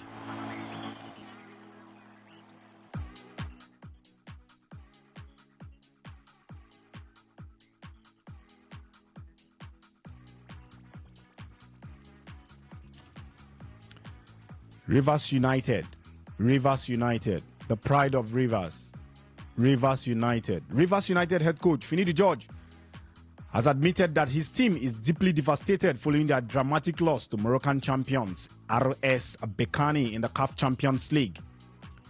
However, a late collapse saw RS Bekani overturn the result, leaving the pride of Rivers stunned and eliminated from the competition. They were not really. They've not been eliminated though, but their hopes are dashed. Speaking after the match, the former Super Eagles winger expresses disappointment at the outcome of the results. Let me quote him. I have to say a draw wasn't or wouldn't have been a good result for us, but the loss is devastating. I think the overall performance of my players deserve more than that. When the outcome of the game looked like, or what the outcome of the game looked like, it is quite unfortunate that we lost today, Finidi said. Rivers United will now shift focus back to the domestic league as they look to rebuild momentum after the painful continental defeat. Alex, Rivers United. You know, Remo Stars, the champions of the MPFL, Nigerian Professional Football League, couldn't make it to the group stages. Rivers United, an experienced side in the continent, their last two performances, they've ended up in the quarterfinal stages. This season, they are struggling under their new manager. They lost away to Pyramids. We could say they are the defending champions. And now they lost at home. They were actually winning that game. A few minutes to go. Not even a few minutes to... Seconds to go, they conceded. And the game ended 1-2. Let me take your mind back. Finidi was actually the coach of the Super Eagles during the World Cup qualifiers against Benin Republic in that same Godswill Akpabio Stadium. Nigeria were winning 1-0. The game ended 1-2 against Benin Republic. What do you think about Finidi George's game management tactics? I mean, it leaves room for concern. It's definitely not a good outlook when you fail to close out games. I think we sat and we complained about it going to the Super Eagles, if I may just digress a little, because of course you did mention that game versus Benin Republic, and I'd also like to note a very, should I say, an also very impactful one in the draw against Zimbabwe, in the way you've already set up to. That was not under Finidi George, by the way, but still, it's always been, should I say, a Nigerian thing. It's always been a Nigerian thing where we've had situations where all we have to do is manage the game, go according to how the tempo is. Do not try to overplay. Do not try to overplay. Just stick with the basics and you're pretty much through. I mean, you take a lead in the first half, Rivers United, I mean, you take a lead in the first half of the game. You're expected to see it all the way through. You're expected to, see out the rest of the game. And then all of a sudden, you find yourself being pegged back. You find yourself being dragged back right at the end. And in very, very unfortunate circumstances, in the sense that it's first of all 90+7, a cross, I think, from a free kick whipped into the box. You fail to clear it. You fail, and there's one thing we always say when it comes to set piece: you deal with the first ball. The minute you leave the first ball alone, you should have enough bodies that a shot does not easily go through. And then they fail to do that because the first line of defense is breached. They do not win the first ball, and it just drops into the feet of an RS Berkane player. And it's not just him. There are three of them unmarked at the far post. So it's pretty much which one of us three is going to finish this. Why? Because the entire wall or line of defense that was supposed to be defending the free kick failed to stop to win the first ball and to stop it from coming inside. So you have to say it's just some very horrible positioning and really, really poor at the end of the day. Poor game management. You expect that kind of situation to happen earlier on in the game, where you say, okay, we switched off a little bit. Not in the 97th minute of play, where everybody is supposedly meant to be locked in. Everybody is supposedly meant to be focused on seeing out the game and picking all 3 points. All 3 points is not an outrageous thing to say because you were at home and you have had the lead for some good 50-55 minutes of the game, and you were right at the end. So it feels it's already a loss, but it feels worse than a loss in terms of the manner in which the loss was incurred. And right after that, what happens again? I mean, it's another situation where I would say they are trying to overplay. You have a point in your hands, and you're like, I don't know if you don't think that is still enough in a game where you've dominated to the end, and then you're at home against Berkane. They've grabbed an equalizer. They're probably thinking, oh, thank God we've been able to come away and grab a point. And you're saying, okay, it's a point for me at home. Why not, try and manage the conditions of the game for the final few seconds? And look at that mistake by the goalkeeper, who just punts it straight into the feet of the onrushing. And then in that situation, I'd also like to also talk about the importance of first balls. Now, after the keeper makes that mistake, there was no defender around that area. Around the area, to win back, first of all, the first ball that hit, I think, was it the crossbar, and fell for a rebound. The second ball still landed not at the feet of a Berkane. I counted 3 to 4 Berkane players in the box. In the box of Rivers United. They just simply wanted it more. Where would you find the rest of the Rivers United players? I mean, where is that situation where a player is through on goal and there is no keeper in between, and he hits the bar? It's like a penalty save where you'd expect your players to flood the box instantly to stop any chances of a rebound. And you find them they are nowhere to be seen. The ball is right there just waiting for someone to bury it. And it's just your keeper who has already made the mistake and is trying to make amends for it. And it's just him who is trying to handle the situation.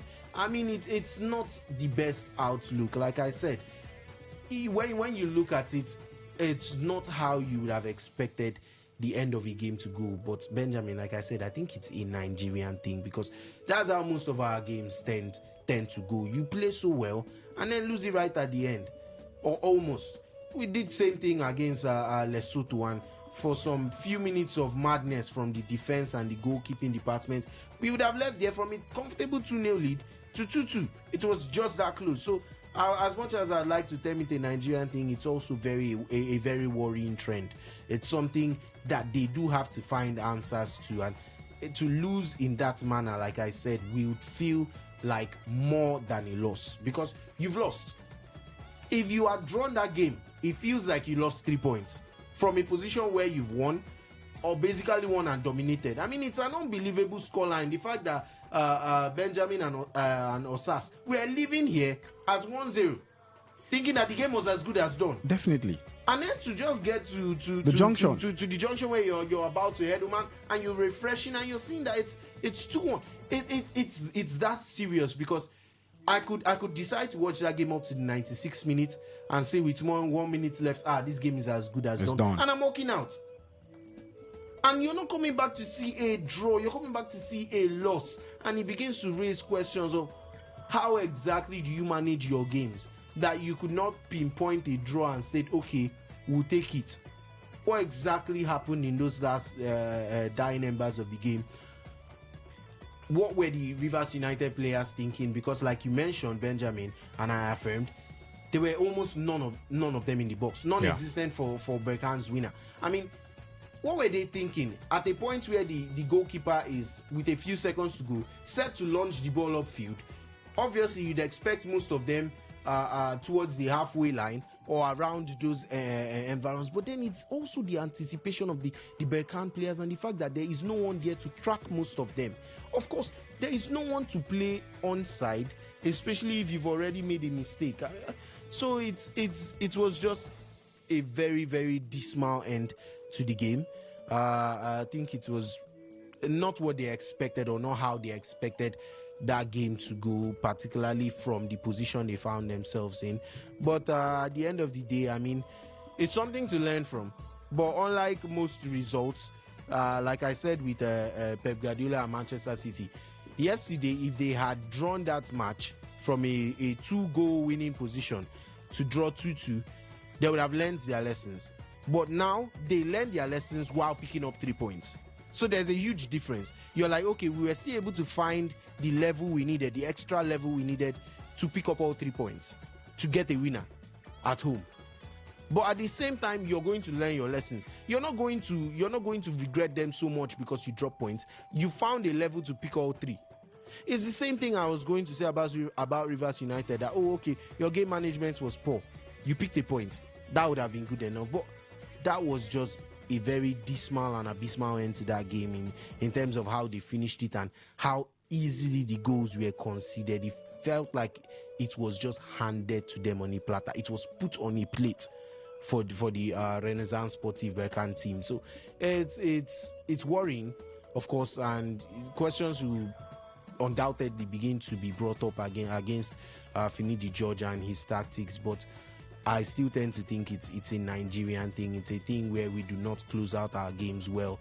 National Super Eagles level and also down to our leagues, of course. So you have to do better when you play on the continent, when you play among the best. You have to do better in terms of managing your games, and he did not do that. He did not do his homework. He said he learned from his mistakes against Pyramids, and frankly, he did. To go, I think, most of first half or the first half without conceding and then come back and concede all 3. It just shows that, okay, there are moments when you're vulnerable, and of course, Pyramids will look to inject or inflict and take their chances during those moments. But then at the same time, you are at home this time around. You should manage your games better.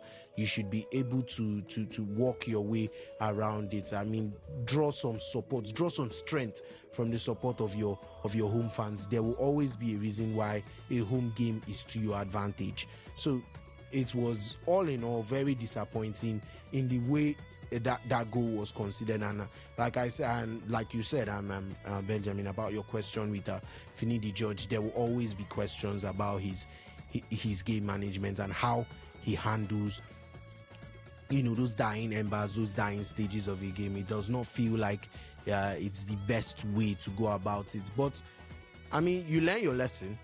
But like I said, you learn your lesson in a horrible way, in a way that feels like it is worse than a defeat itself.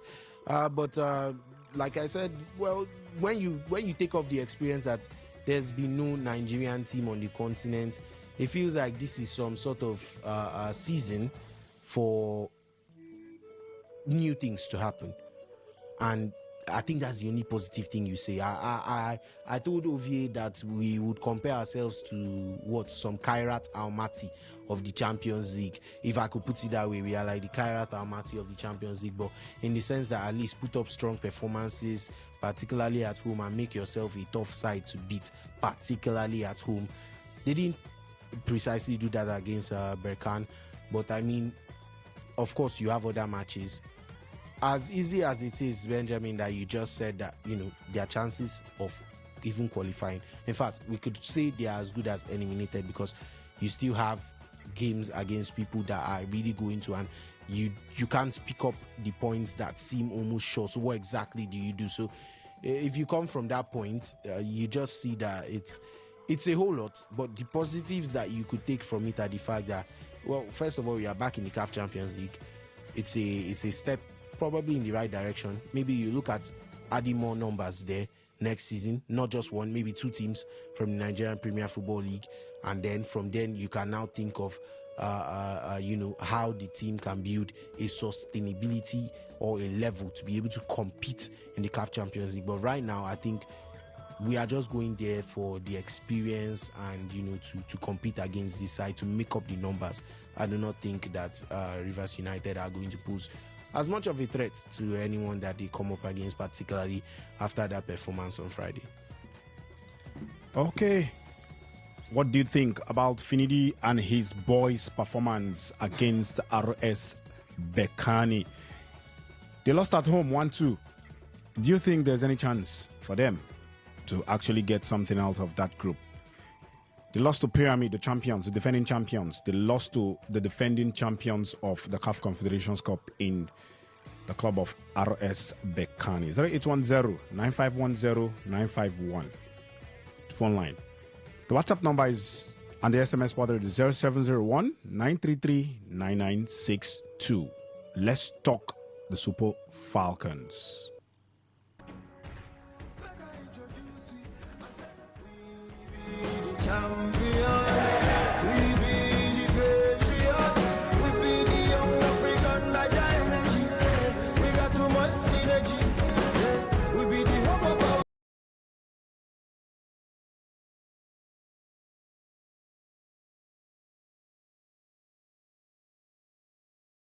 Former Super Falcons coach Randy Waldrum has questioned the Nigerian Football Federation over $960,000, approximately 1.45 billion naira, allegedly received from FIFA in October 2022 for preparations ahead of the 2023 Women's World Cup in Australia and New Zealand.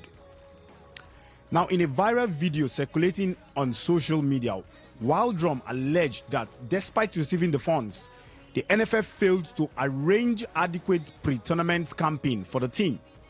The American tactician dismissed the team's participation in a friendly tournament in Japan as inadequate and stressful. Let's hear from the American. That is very connected and on some of the boards at FIFA. This person told me that in October, every country was given $960,000 from FIFA to prepare for the World Cup.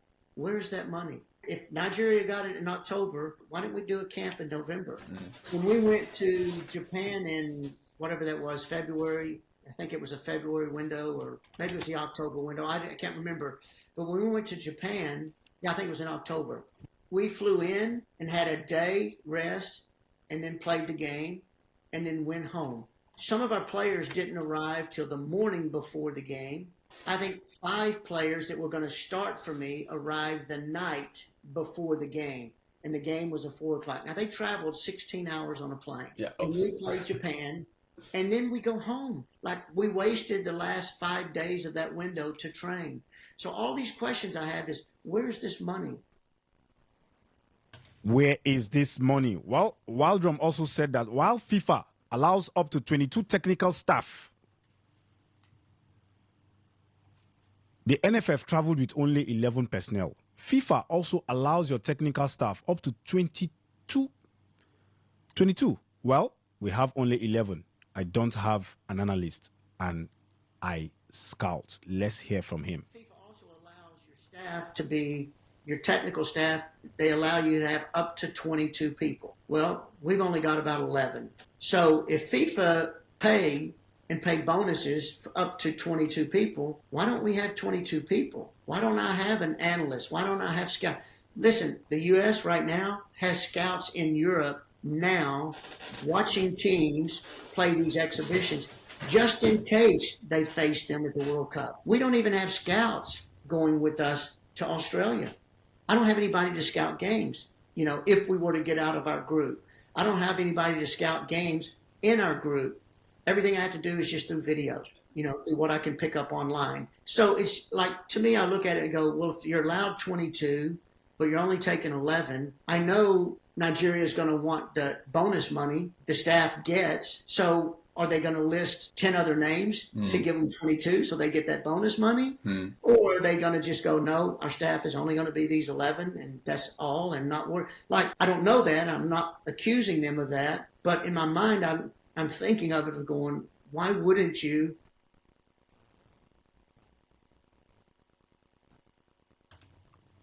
Okay, the U.S. has a scout in Europe watching teams playing exhibitions. Nigeria, we don't have. Okay.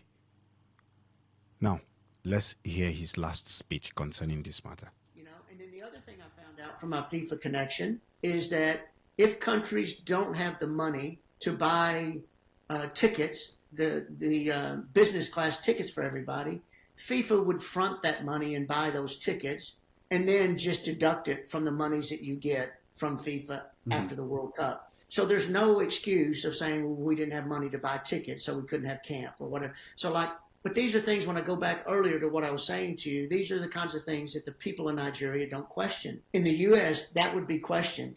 if the U.S. were going through the same things we're going through, the U.S. Soccer Federation would have to answer and divulge the information going, wait, here's where the money was spent, here's why we don't have the money, or else you do have the money and you've got to take. But, I mean, where does $960,000 go? Why aren't we prepared properly? Where did $960,000 go to? 1.45 billion naira. Where did it go? Alex, we heard the man. We don't have scouting network. Even till now, the Super Eagles don't have a scout. The coach gets to do the scouting rather. And maybe, what's his name? The NFF chairman, Ibrahim Musa Gusso, gets to do the scouting. Now, the question here is this the reason why Justin Madugu, the coach of the Super Falcons, was actually selected to replace Randy Waldrum? Because he doesn't talk about issues like this. Oh, well. Benjamin, I think to answer this question, you definitely have to ask where most people and their loyalties lie. And you would find out pretty quickly that the answer to that question is most likely or allegedly yes. Because Justin Madugu seems to be, first of all, of course, he's of Nigerian descent. He's a Nigerian, and he's always going to want to back the board. You understand those kind of situations where no matter what is going on, these people never actually talk. I mean, the only guys that talk tend to be the ones we hire from outside the shores of Nigeria, and that's exactly why Randy Waldrum is able to come out and make claims like this. And I mean, it is just pretty much evident in the terms of how they prepare for competitions. If you raised any questions about what Randy has said, that means you've probably not been following up on how the last WAFCON went in terms of their kit problems. Yeah, they said okay, we were giving examples of how their kit issues was here. That shirts Nike, shorts Adidas, shoe New Balance. What are we doing? All of them arriving on different packages, no training kits, and he didn't arrive until I think after the second or the third game. That's when their training kits arrived. So I mean, in a situation where I genuinely think that these should not be issues we should be contemplating going into a WAFCON tournament where you look to restake your claim as one of the best, or if not the very best. I mean, these are not the issues that you should be looking at. These are not the things that you should be considering in those kind of circumstances or in those situations. But here we are dealing with them, and it just does not have the best outlook. It does not give off the best,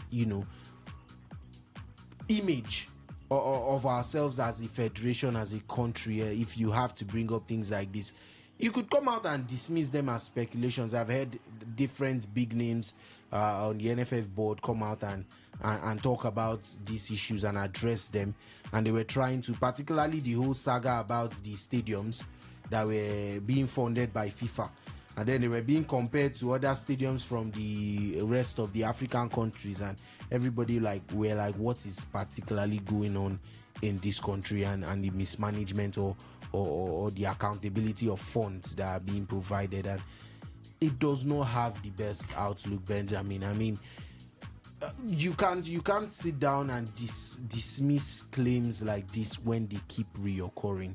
If you dismiss the claim once, we can say, okay, no problem, this is a one-time thing, it probably would not happen again. But when they are reoccurring, Benjamin, how do you begin to tackle them? Where do you start from? Where do you even begin from to tackle this? I mean, look at the numbers that he called out there. You're meant to have 22 coaching personnel, 22 part of your coaching staff, and we are going with just 11. With just 11, he doesn't have an analyst.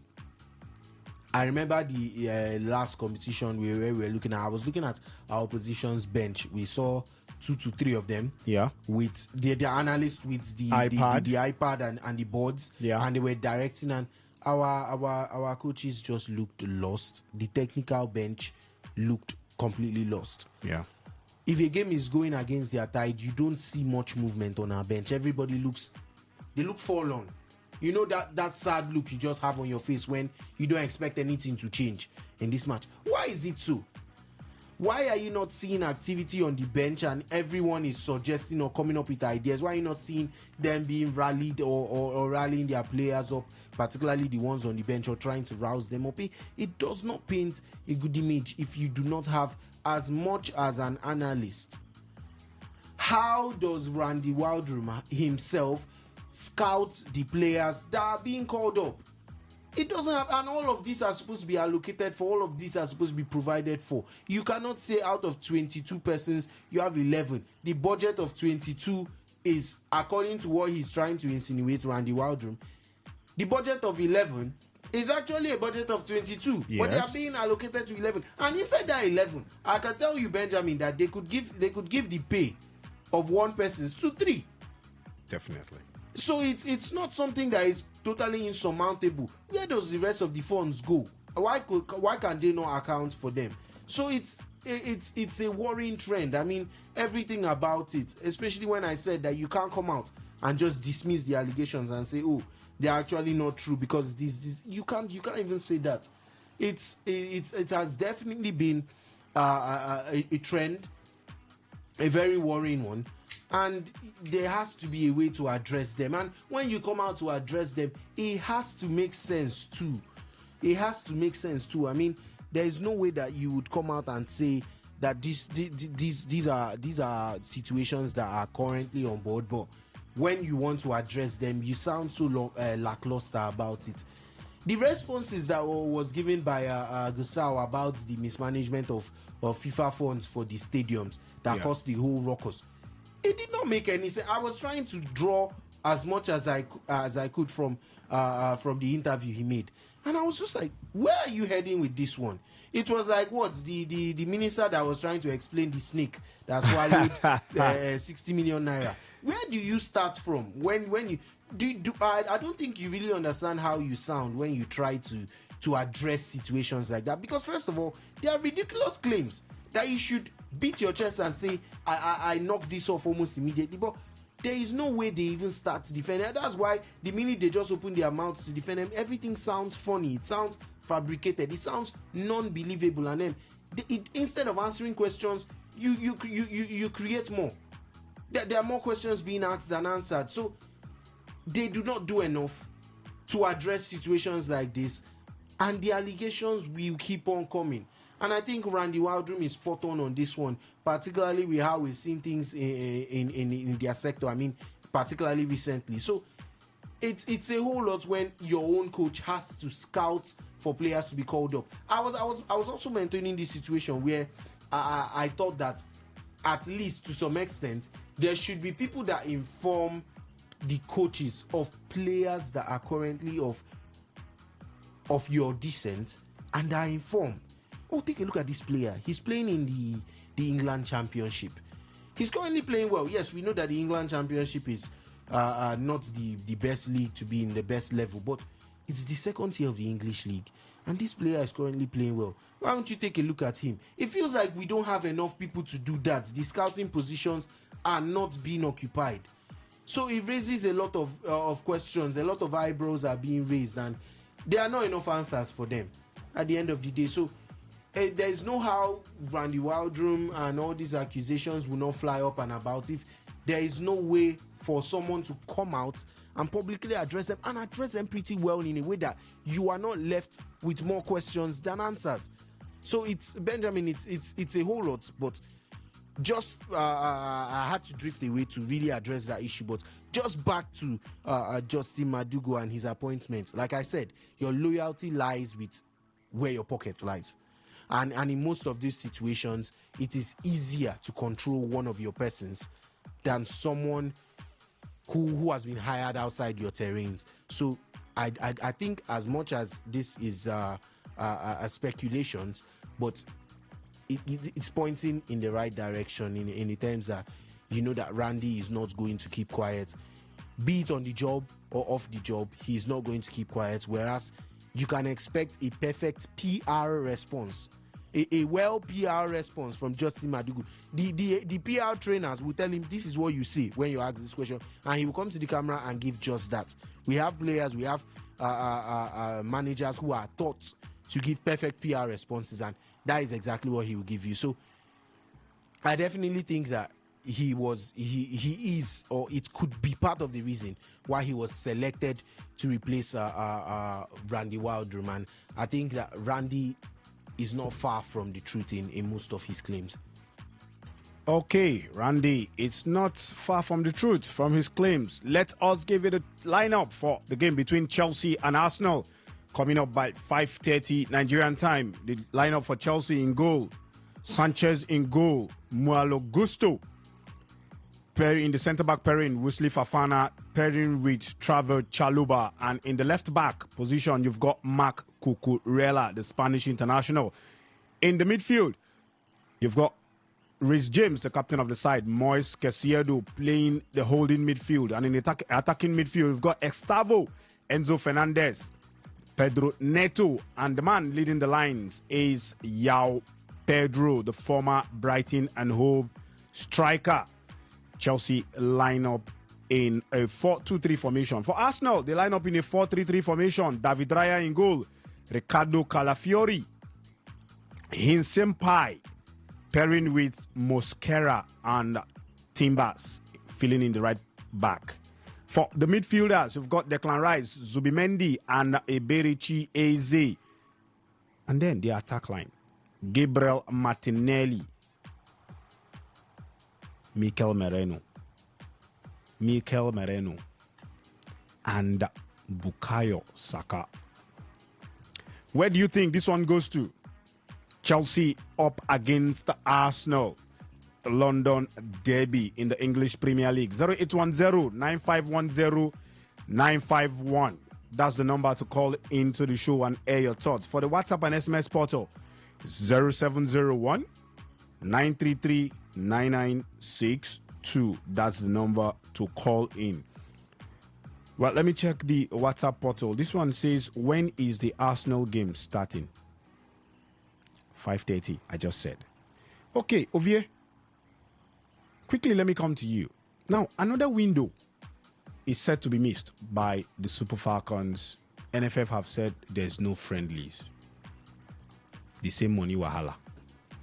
And Randy Waldrum he's now alleging $960,000. Where did it go to? Is this the reason why the man talked about 11 officials going instead of the usual 22 that FIFA approved? Now, no friendly. Now, do you think that this is one of the cases where no scouts, where we get to keep inviting the same players now and then? Francisca Odegaard, which we know that her legs cannot carry her, we keep inviting her. No new injection into the team. Do you think this is the reason why we don't have new players into the team, and this is actually reducing the performance of the team going so far? This will have an impact. You're talking about not having ample time to train, and no Randy Waldrum already coming out to tell you that during those windows we just go train, not having a match, and also it affects the way the country is, or the way other they view the country. You don't have enough time to scout players, you don't have enough time to know your players, and also many people won't really want to start coming to the country, or start or say they want to play for the Super Falcons and all. So for the whole issue, for the missed window and all, we're also seeing it currently occurring as well. Super Falcons not getting time for the AFCON, or not playing enough friendlies, and before you know, they get to play the competition, and you see it has really helped them, that they are able to still pull through and still give their best. But we'll see what happens later on. But for me, I believe this is affecting how other people view Nigeria. Okay. Let me give you what's happening in the MPFL. There, Bara FC against Kwara United, 2-2, 59 minutes on the clock. Eimba have taken the lead against Enugu Rangers in the Oriental Derby. Kurudu City is still playing out a goalless draw against the Abia Warriors, 53 minutes on the clock. Kun Khalifat have taken the lead, 58 minutes on the clock against Plateau United. Shooting Stars leading at home there against El Kanemi Warriors. Wari Wolves winning Nasarawa United, 58 minutes. And in the 29th minutes, Bayelsa United are actually leading Castina United.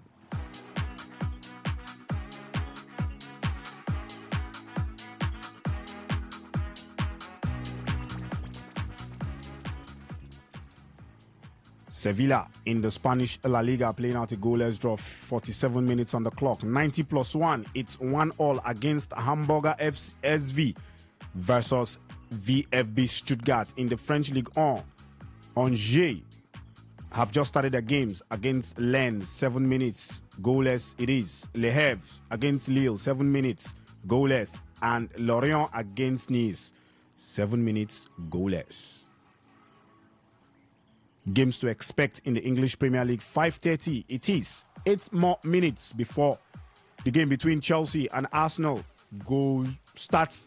The players are out of the tunnel already. Do you think that Arsenal can get this one past Chelsea? Or do you think that Chelsea can actually end Arsenal unbeaten run? Yeah, Arsenal have lost 1-0 to Liverpool, but they've been on a rampage since that loss. Do you think Chelsea can actually stop that? 0810-9510-951. What's your prediction for the game between Chelsea and Arsenal? The SMS and WhatsApp portal 0701-933-9962. Phone lines again 0810-9510-951.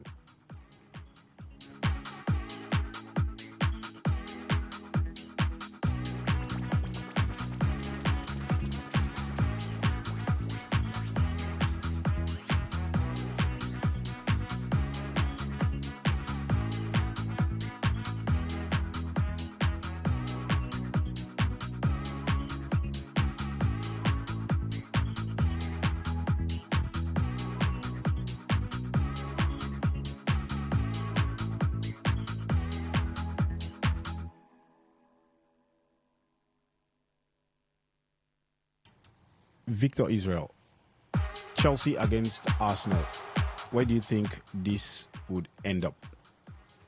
That's very, very dicey because you look at these two teams. These are there is a reason why it is the first and the second place team because consistency. Arsenal has been the best when it comes to the top 5 leagues this season. They've been the most informed European team, and you look at Chelsea also coming off the back of being crowned the world champion, and they've shown little consistency also, irrespective of the fact that yes, we've seen some erratic moments where red cards have been flying in consecutively for 6 games or so. But coming into this game, they at Stamford Bridge, Chelsea will not want to just lie low for this Arsenal team. Coming off the 3-0 victory over Barcelona will give them a lot of confidence, and also having their talisman back in person of Cole Palmer, this will prove to be a stern test for Arsenal, because while Chelsea on the other hand are getting an injury boost, Arsenal are getting an injury blow, because you look at Gabriel Magalhaes is out, and also William Saliba is also out. You look at the first choice centre back pairing is out, but there is a reason why we are tipping, lots of football fans are tipping Arsenal for the Premier League title this season because of that squad depth. When Saliba was out at some point this season, there was Mosquera coming in and doing a good job also. When Gabriel went out too, there was a Piero Nkapi also coming in. These are well equipped should I say, substitute that can come into the game and still give you something close to what the first choice defenders would have given to you. But Chelsea knowing fully well that this is a home game and we want to put out a statement win. We want to show Arsenal that they are not untouchable, that they can actually be pegged back in their quest for glory this season.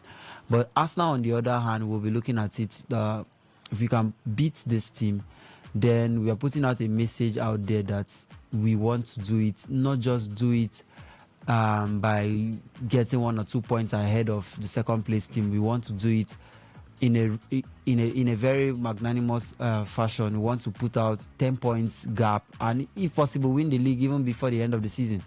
So, but I feel this will be down to fine margins. This will be down to how you play your entire game. Because for me, I think this game is well written as a draw. But one thing I know for sure is that Chelsea, if Arsenal is going to get anything from this game, maybe a victory, it won't come that easy, because Chelsea will not want to just let this good opportunity for them to put out something out there to just go like that. Then you look at Arsenal this season against the top 6. They managed a 1-0 victory against Manchester United, and we knew what happened in that game. United being the better side in terms of the play, but lost the game. You look at the next big 6 they played, Liverpool, they lost that game without even scoring a goal. And you look at the next one, Manchester City, they actually came from behind to get a draw from that game. And since then, they did beat Tottenham, but we know what Tottenham have been doing this season: win 1, lose 3, lose 2, and all that.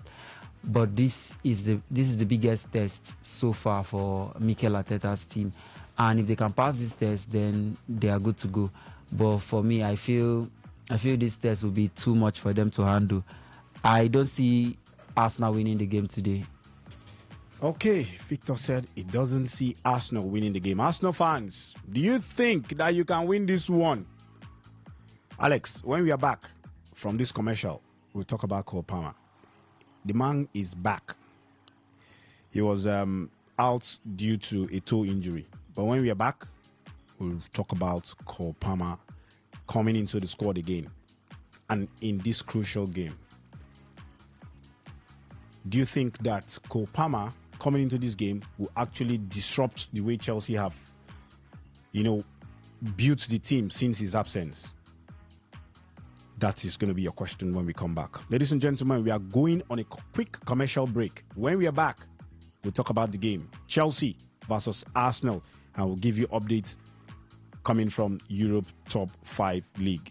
Don't go nowhere.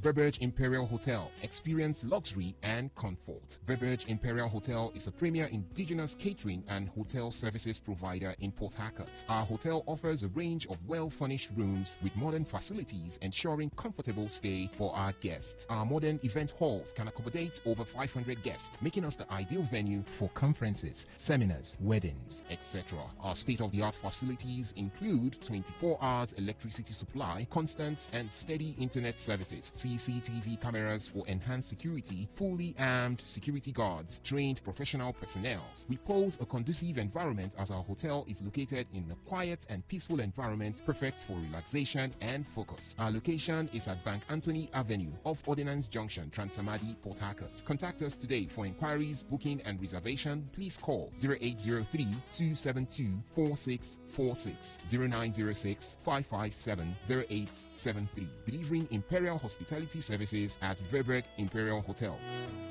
I just want to have fun. Hey, my people, rolling culture don't gather all the comedians where they make person forget saying get house rent, forgetting eggs, and even forget safe where don't cost to. Now the one and only Justice Hilarious Experience with MC Justice. I'm not a fool, sir. We go happen on the 7th of December 2025. See line up, we go scatter your dada, K.O. Baba, MC JP, Dr. V, Philosopher, Mouthpiece, Brownson, MC 40, Big Solo, Sariki, Mr. Laugh, MCTD, Danny SPC, Ringtone, aka Breadwinner. If you don't laugh that day, I beg check your village people. Music by Mr. Clef, KL, Nova. Ticket cheap as the enjoyment where they come. Regular 5,000, VIP 15,000, front row 50,000, silver table 300,000, and gold table 500,000. If your pocket gets weight, choose your destiny. To buy ticket online, no stress. Just waka go www.anisticketplug.com, or you fit buy the ticket for the venue that day. For sponsorship and inquiries, call 0706-877-8895. Venue, Asney Place, 2 Louis Drive, off Abacha Road, GRA, Port Harcourt. Red carpet, 4 p.m. sharp. Showtime, 5 p.m. If you come late, now you sabi, comedians no go wait for you. Justice Hilarious Experience. I'm not a fool, sir. Now laughter will judge this matter. This show, they proudly supported by Fab Global Gadgets, Moments with Mabel, and media partner, now Today FM.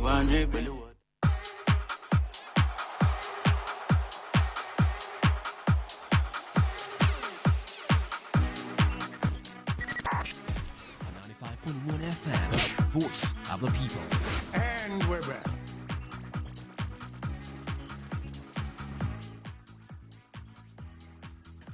Okay, welcome back.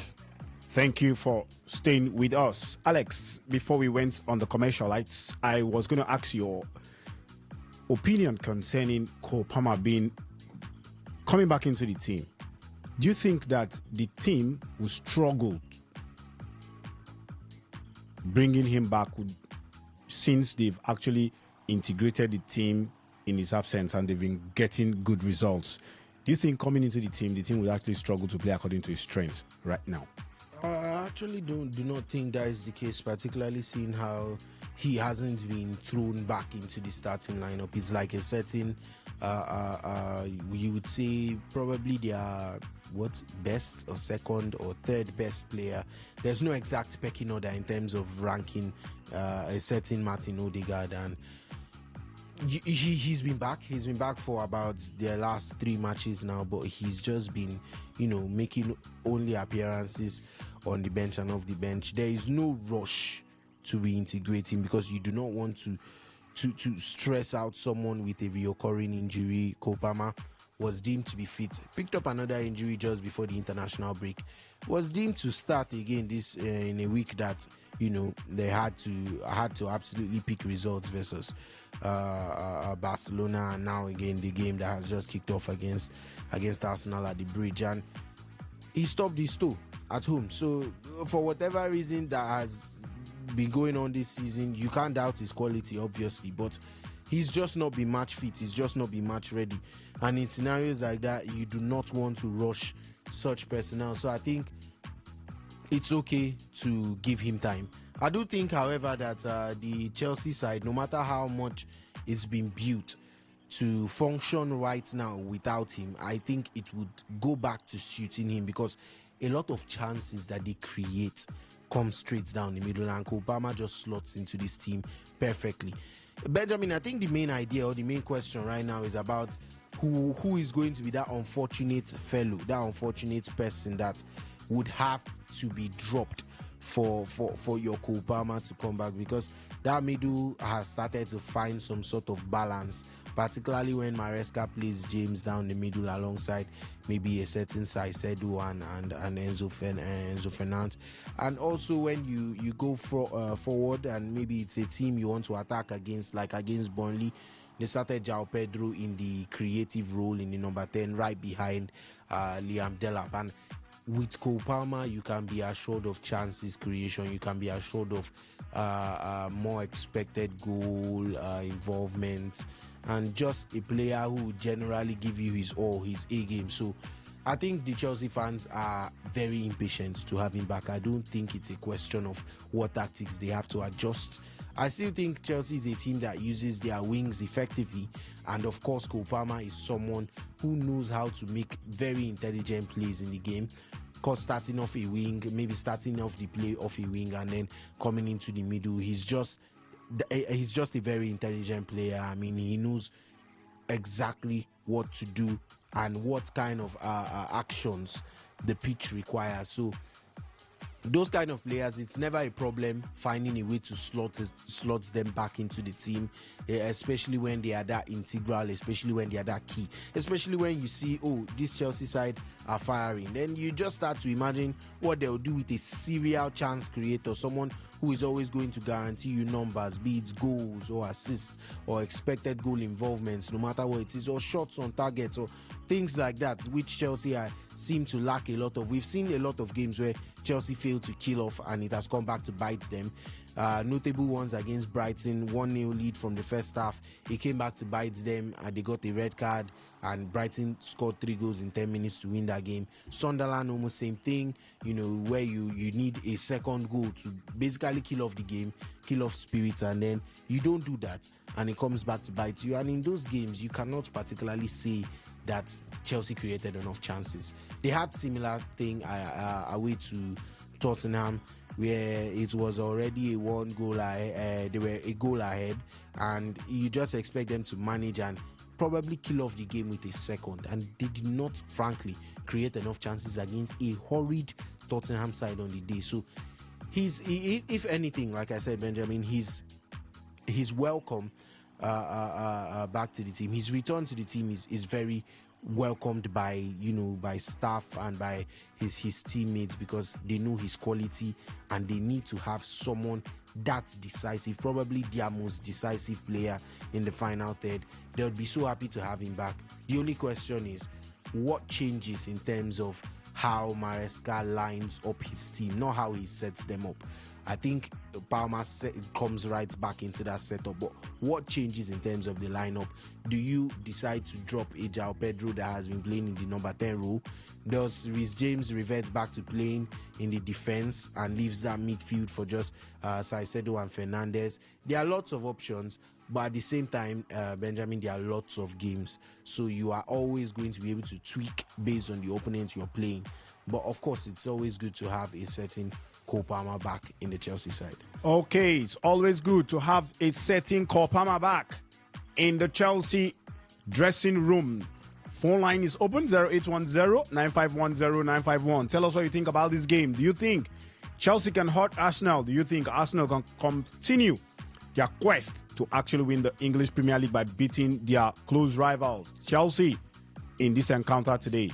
It's 5 minutes on the clock. Goalless it is. 0810-9510-951. The WhatsApp and SMS portal is 0701-933-9962. Victor Israel. How do you think Arsenal will fare having their both centre-backs out of this game in presence of Saliba and Gabriel? I think okay, before you give me your thought, let me pick this call and hear from this caller. Hello, good evening. Hello, good evening. Good evening. Your name and your location? All right, my name is Emeka. I am calling from Eliozu. Emeka from Eliozu. Go on with your thoughts. I give it to Chelsea 2, Arsenal 1. Chelsea 2, Arsenal 1. That's the prediction of Emeka from Eliozu. Is that all? That's all. Thank you very much. Okay, thank you for dropping by. Looking forward to it now. Yeah, thank you. Thank you. Hopefully you have a good game. Yeah. All right. Thank you. Thank you. Victor, back to you. You look at this Arsenal team, one of the reasons why they are very, very good this season is the fact that anyone can step in for anyone and still give that 100% or 80 to 100% performance. Because you look at what Madueke has been doing in the absence of Bukayo Saka, then he did something fantastic. And also Trossard having his own game time and showing Martinelli how it is being done. Martinelli coming in from the bench and still getting the magic done. You also look at the fact that yes, Gyökeres has been out for a few games, and Mikel Merino has been holding the attack properly. And he might not be scoring goals week in, week out, but he's still getting the job done. The assist he had for the first goal in the North London derby, speaking of the goal that Trossard scored, shows you his own part of the contribution to Arsenal's success this season. So it won't be that easy, because I always believe that Gabriel Magalhaes is very, very useful to this Arsenal team, even more than what William Saliba does, because it's normal when you see that calm head trying to organize the setting, but Gabriel Magalhaes is not just important when defending. He is also their focal point when it comes to their set piece, how they tend to play the balls to him, because they know fully well that he can hurt the opponent there from dead ball situation. So I feel it won't just hamper their defense, it will also hamper how they attack. If they can't create anything from open play against the Chelsea team, they'll want to resort to what they know how to do best. That is set piece, be it the throw-ins, the free kicks, and the corner kicks. They want to resort to that. And if they can't get their main man that will always be on the end of things there, then it will be a big problem. Because you look at Mosquera. Mosquera doesn't strike us like that person that can hit those, get on the end of those crosses and get the ball in the back of the net. I think one other threat there is Timber. Timber is the other threat in the defense that can actually get on the end of crosses. Then you also look at the fact that Merino is not known for his area prowess. Yeah. So he can't actually do that. And then the likes of Declan Rice, those are the men that even whipping the crosses. So you don't expect them to be on the end of that. So, and Bukayo Saka, the options they have now are not dead ball specialists in terms of getting the ball in the back of the net. So that is where I feel it will be a big blow to them. If they were supposed to come into this game as firm favorites, getting to lose your defensive partnership, your first choice defensive partnership, takes away that tag of being the favorite. It makes the game more of a balance.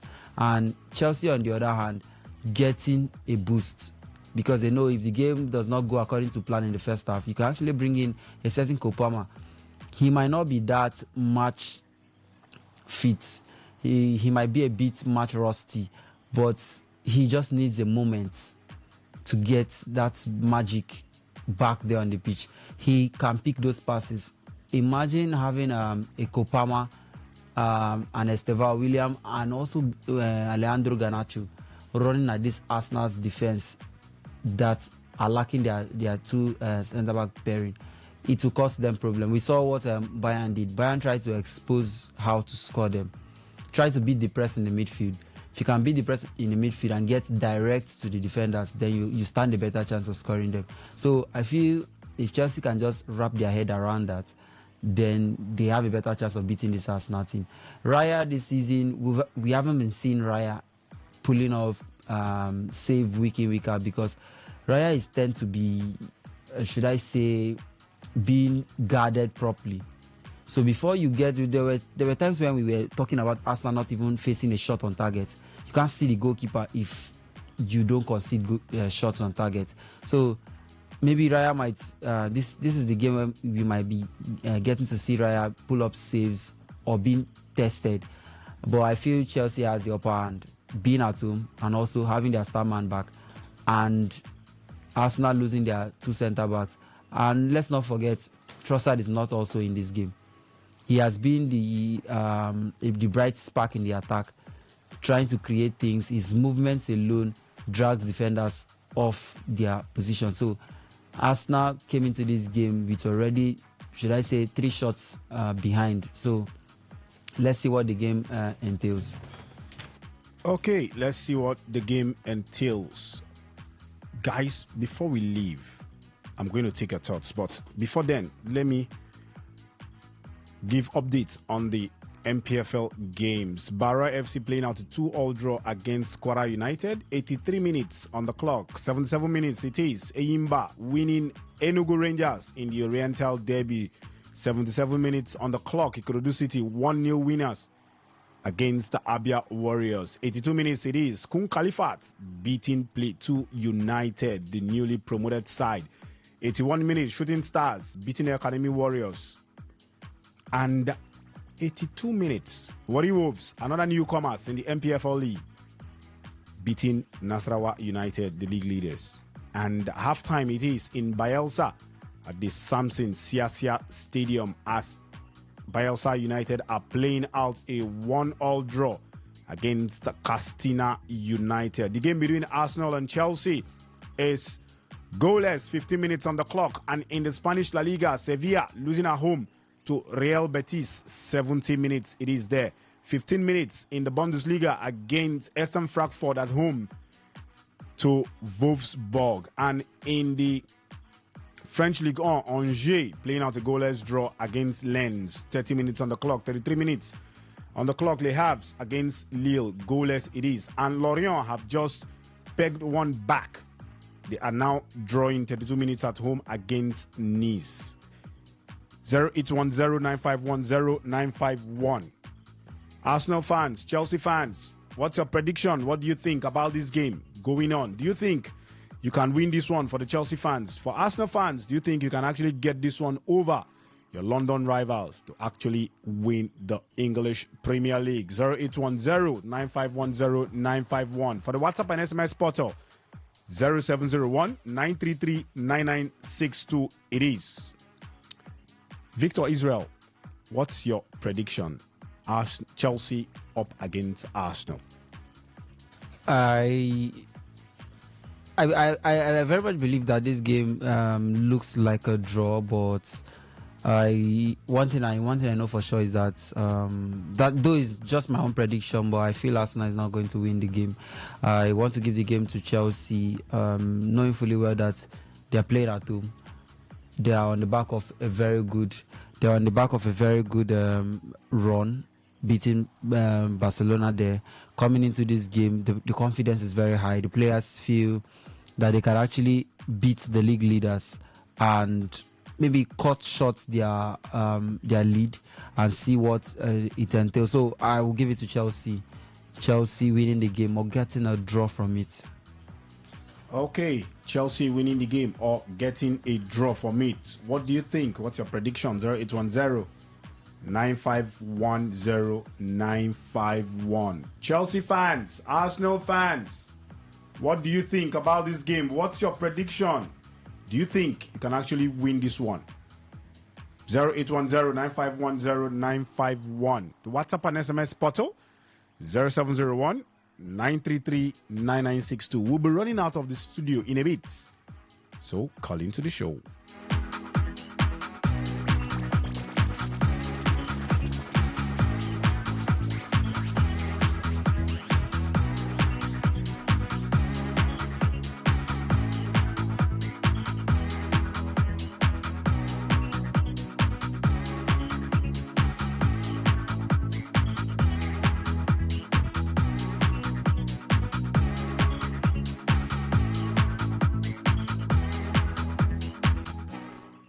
Victor Israel, Liverpool won their game today 2-0. Goals from Alexander Isak. He has just broken the deadlock and registered his first goal for the English Premier League champions, Liverpool. The second goal coming from Cody Gakpo there. What do you make of this victory and how does it boost the morale of the Liverpool players and the manager?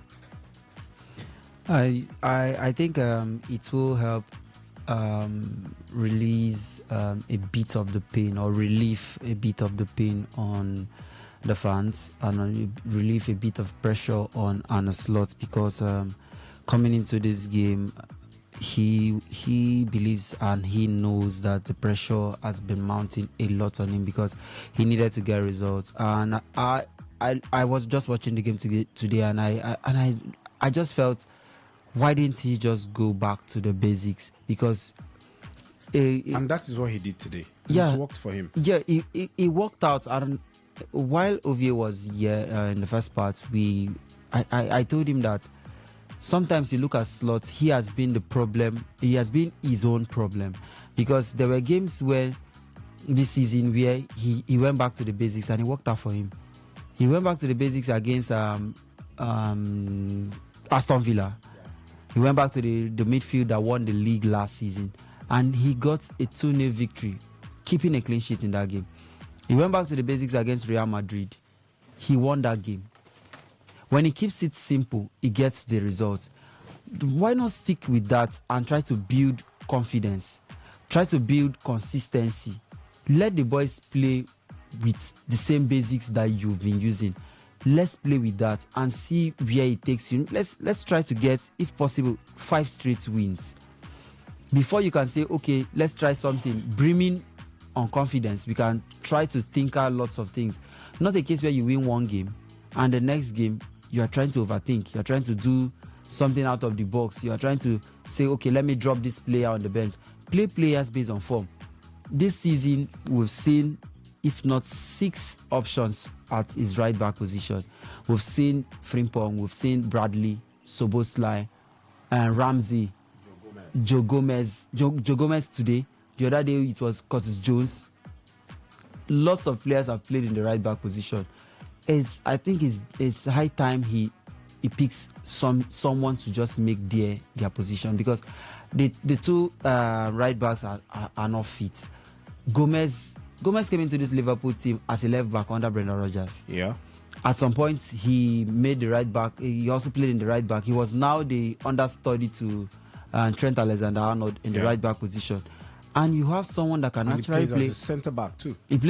He's primarily a centre back in Charlton, yeah. Yeah, but he can actually cover up these spaces. So if you have he had a good game today, by the way.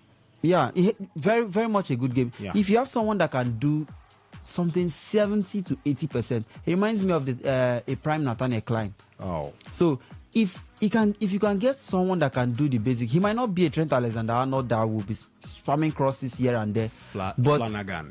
But he can give you something. Yeah, remember the days of John Flanagan. Yeah. So if Gomez has been in this team, why try to play Jones in the right back position? Jones is a midfielder. No matter what, he will always want to wander to the midfield. He is not naturally a defender. So why not just stick to the basics? Salah has not been in form. You keep on starting him. I will always say, I will not want to criticize Gakpo that he is not a good player, but I feel Gakpo is too one-dimensional. If Gakpo is not in the game till the 70th minute, take him out. Let someone else do. Let someone else play. I miss the days of Luis Diaz. Yeah. Now, the only winger that can give you something close to what Luis Diaz could give you is Rio Ngumoa. I'm not trying to advocate for him to start games week in, week out. But I'm trying to say, if Ngumoa is not, maybe, if the game is not going according to plan, bring in a certain Rio Ngumoa. Let him play the last 15 minutes of the game. Let him play the last 20 minutes of the game. Sometimes, let the opponent, before the game, the opponent might have worked on a tactics to stop Gakpo.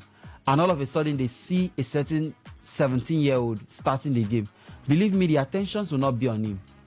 They'll worry more on the senior players. And when they worry more on the senior players, you give them that element of surprise. So I feel Slots now knows that if he can work with this formation, I'm not saying bench Salah in the next game again, but if you can get a way to blend him also in this game, and a fantastic game for Florian Wirtz today.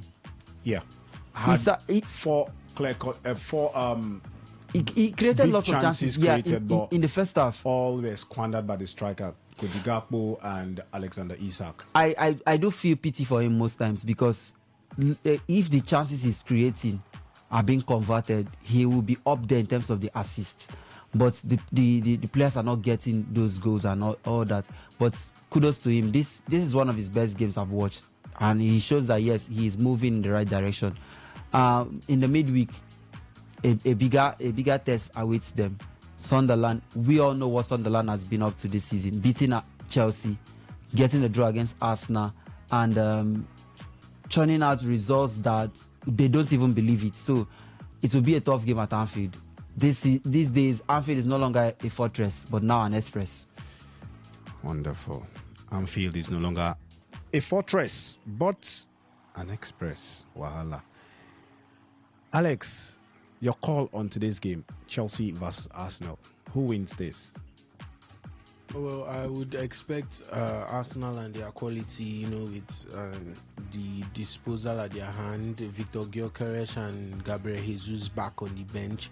You'd expect to see them, find a way and just find a next level, a level Chelsea might not be able to match to get all 3 points. But it's Stamford Bridge, and it's a Chelsea that is riding on momentum. So I ultimately do have to go with a draw. The results, I would not want to come out and say it's a Chelsea win, but it is of course still a huge possibility. But I am tempted to go with the draw though, because of Arsenal's quality and the fact that right now they just can't seem to lose games. So Chelsea are obviously going to be a different trick or a headache for them, but at the end of the day, I see Arsenal at least just doing enough to take a point away from Stamford Bridge. Okay, Alex is going for a draw, even if he's tempted to say Chelsea will win. Okay, before we leave the studios, let me give you the updates or the results for the Nigerian Professional Football League. It's done and dusted for Bara FC, 3-2 winners over Kwara United. Eyimba in the 88 minutes, 2-0. They are winning Enugu Rangers. And in the 88 minutes, Ikorodu City beating Abia Warriors. 1-0, 90+2, Kun Khalifat. 2-0 winners over Plateau United. And it is done and dusted. Shooting Stars, they've won 1-0 against El Kanemi Warriors. Warri Wolves, 1-0 winners against Nasarawa United. And in the 48th minute, Bayelsa United 1-1 against Castina United. That game is, they are just returning from the half-time. 1-1 it is. Up next is the news updates with Queen Chima.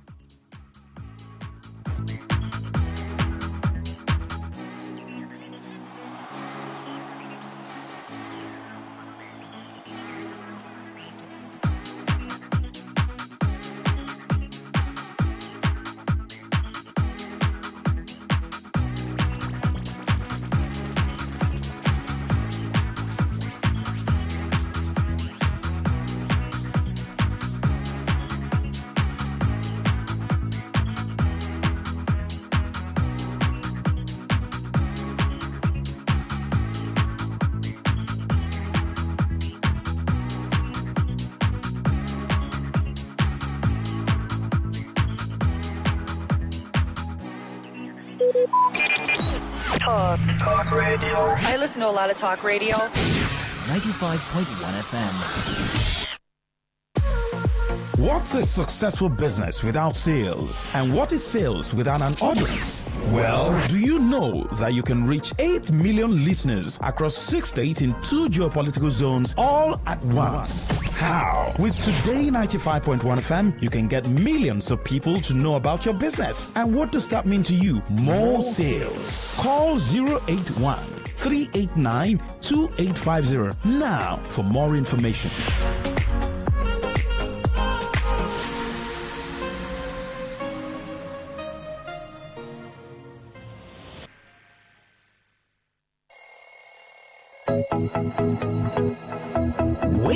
Wake up to today's quest, where breakfast on the radio is full course. We start with some motivation to ignite the spark in you for a great day. Then a full interactive sports show on Sport Attack 6:30 a.m. Unbeatable and concise news reports on the world news at 7 a.m. And our newspaper review segment now 7:30 a.m. Oh yes, 7:30 a.m. The scoops and the commentaries from my esteemed panelists. Today's quest, 6 a.m. to 11 a.m. on Today 95.1 FM, Port Harcourt.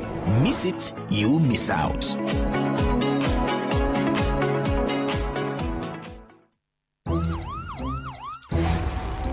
It all begins with breaking news. Now make no mistake, this is a difficult mission, and it will remain difficult for some time.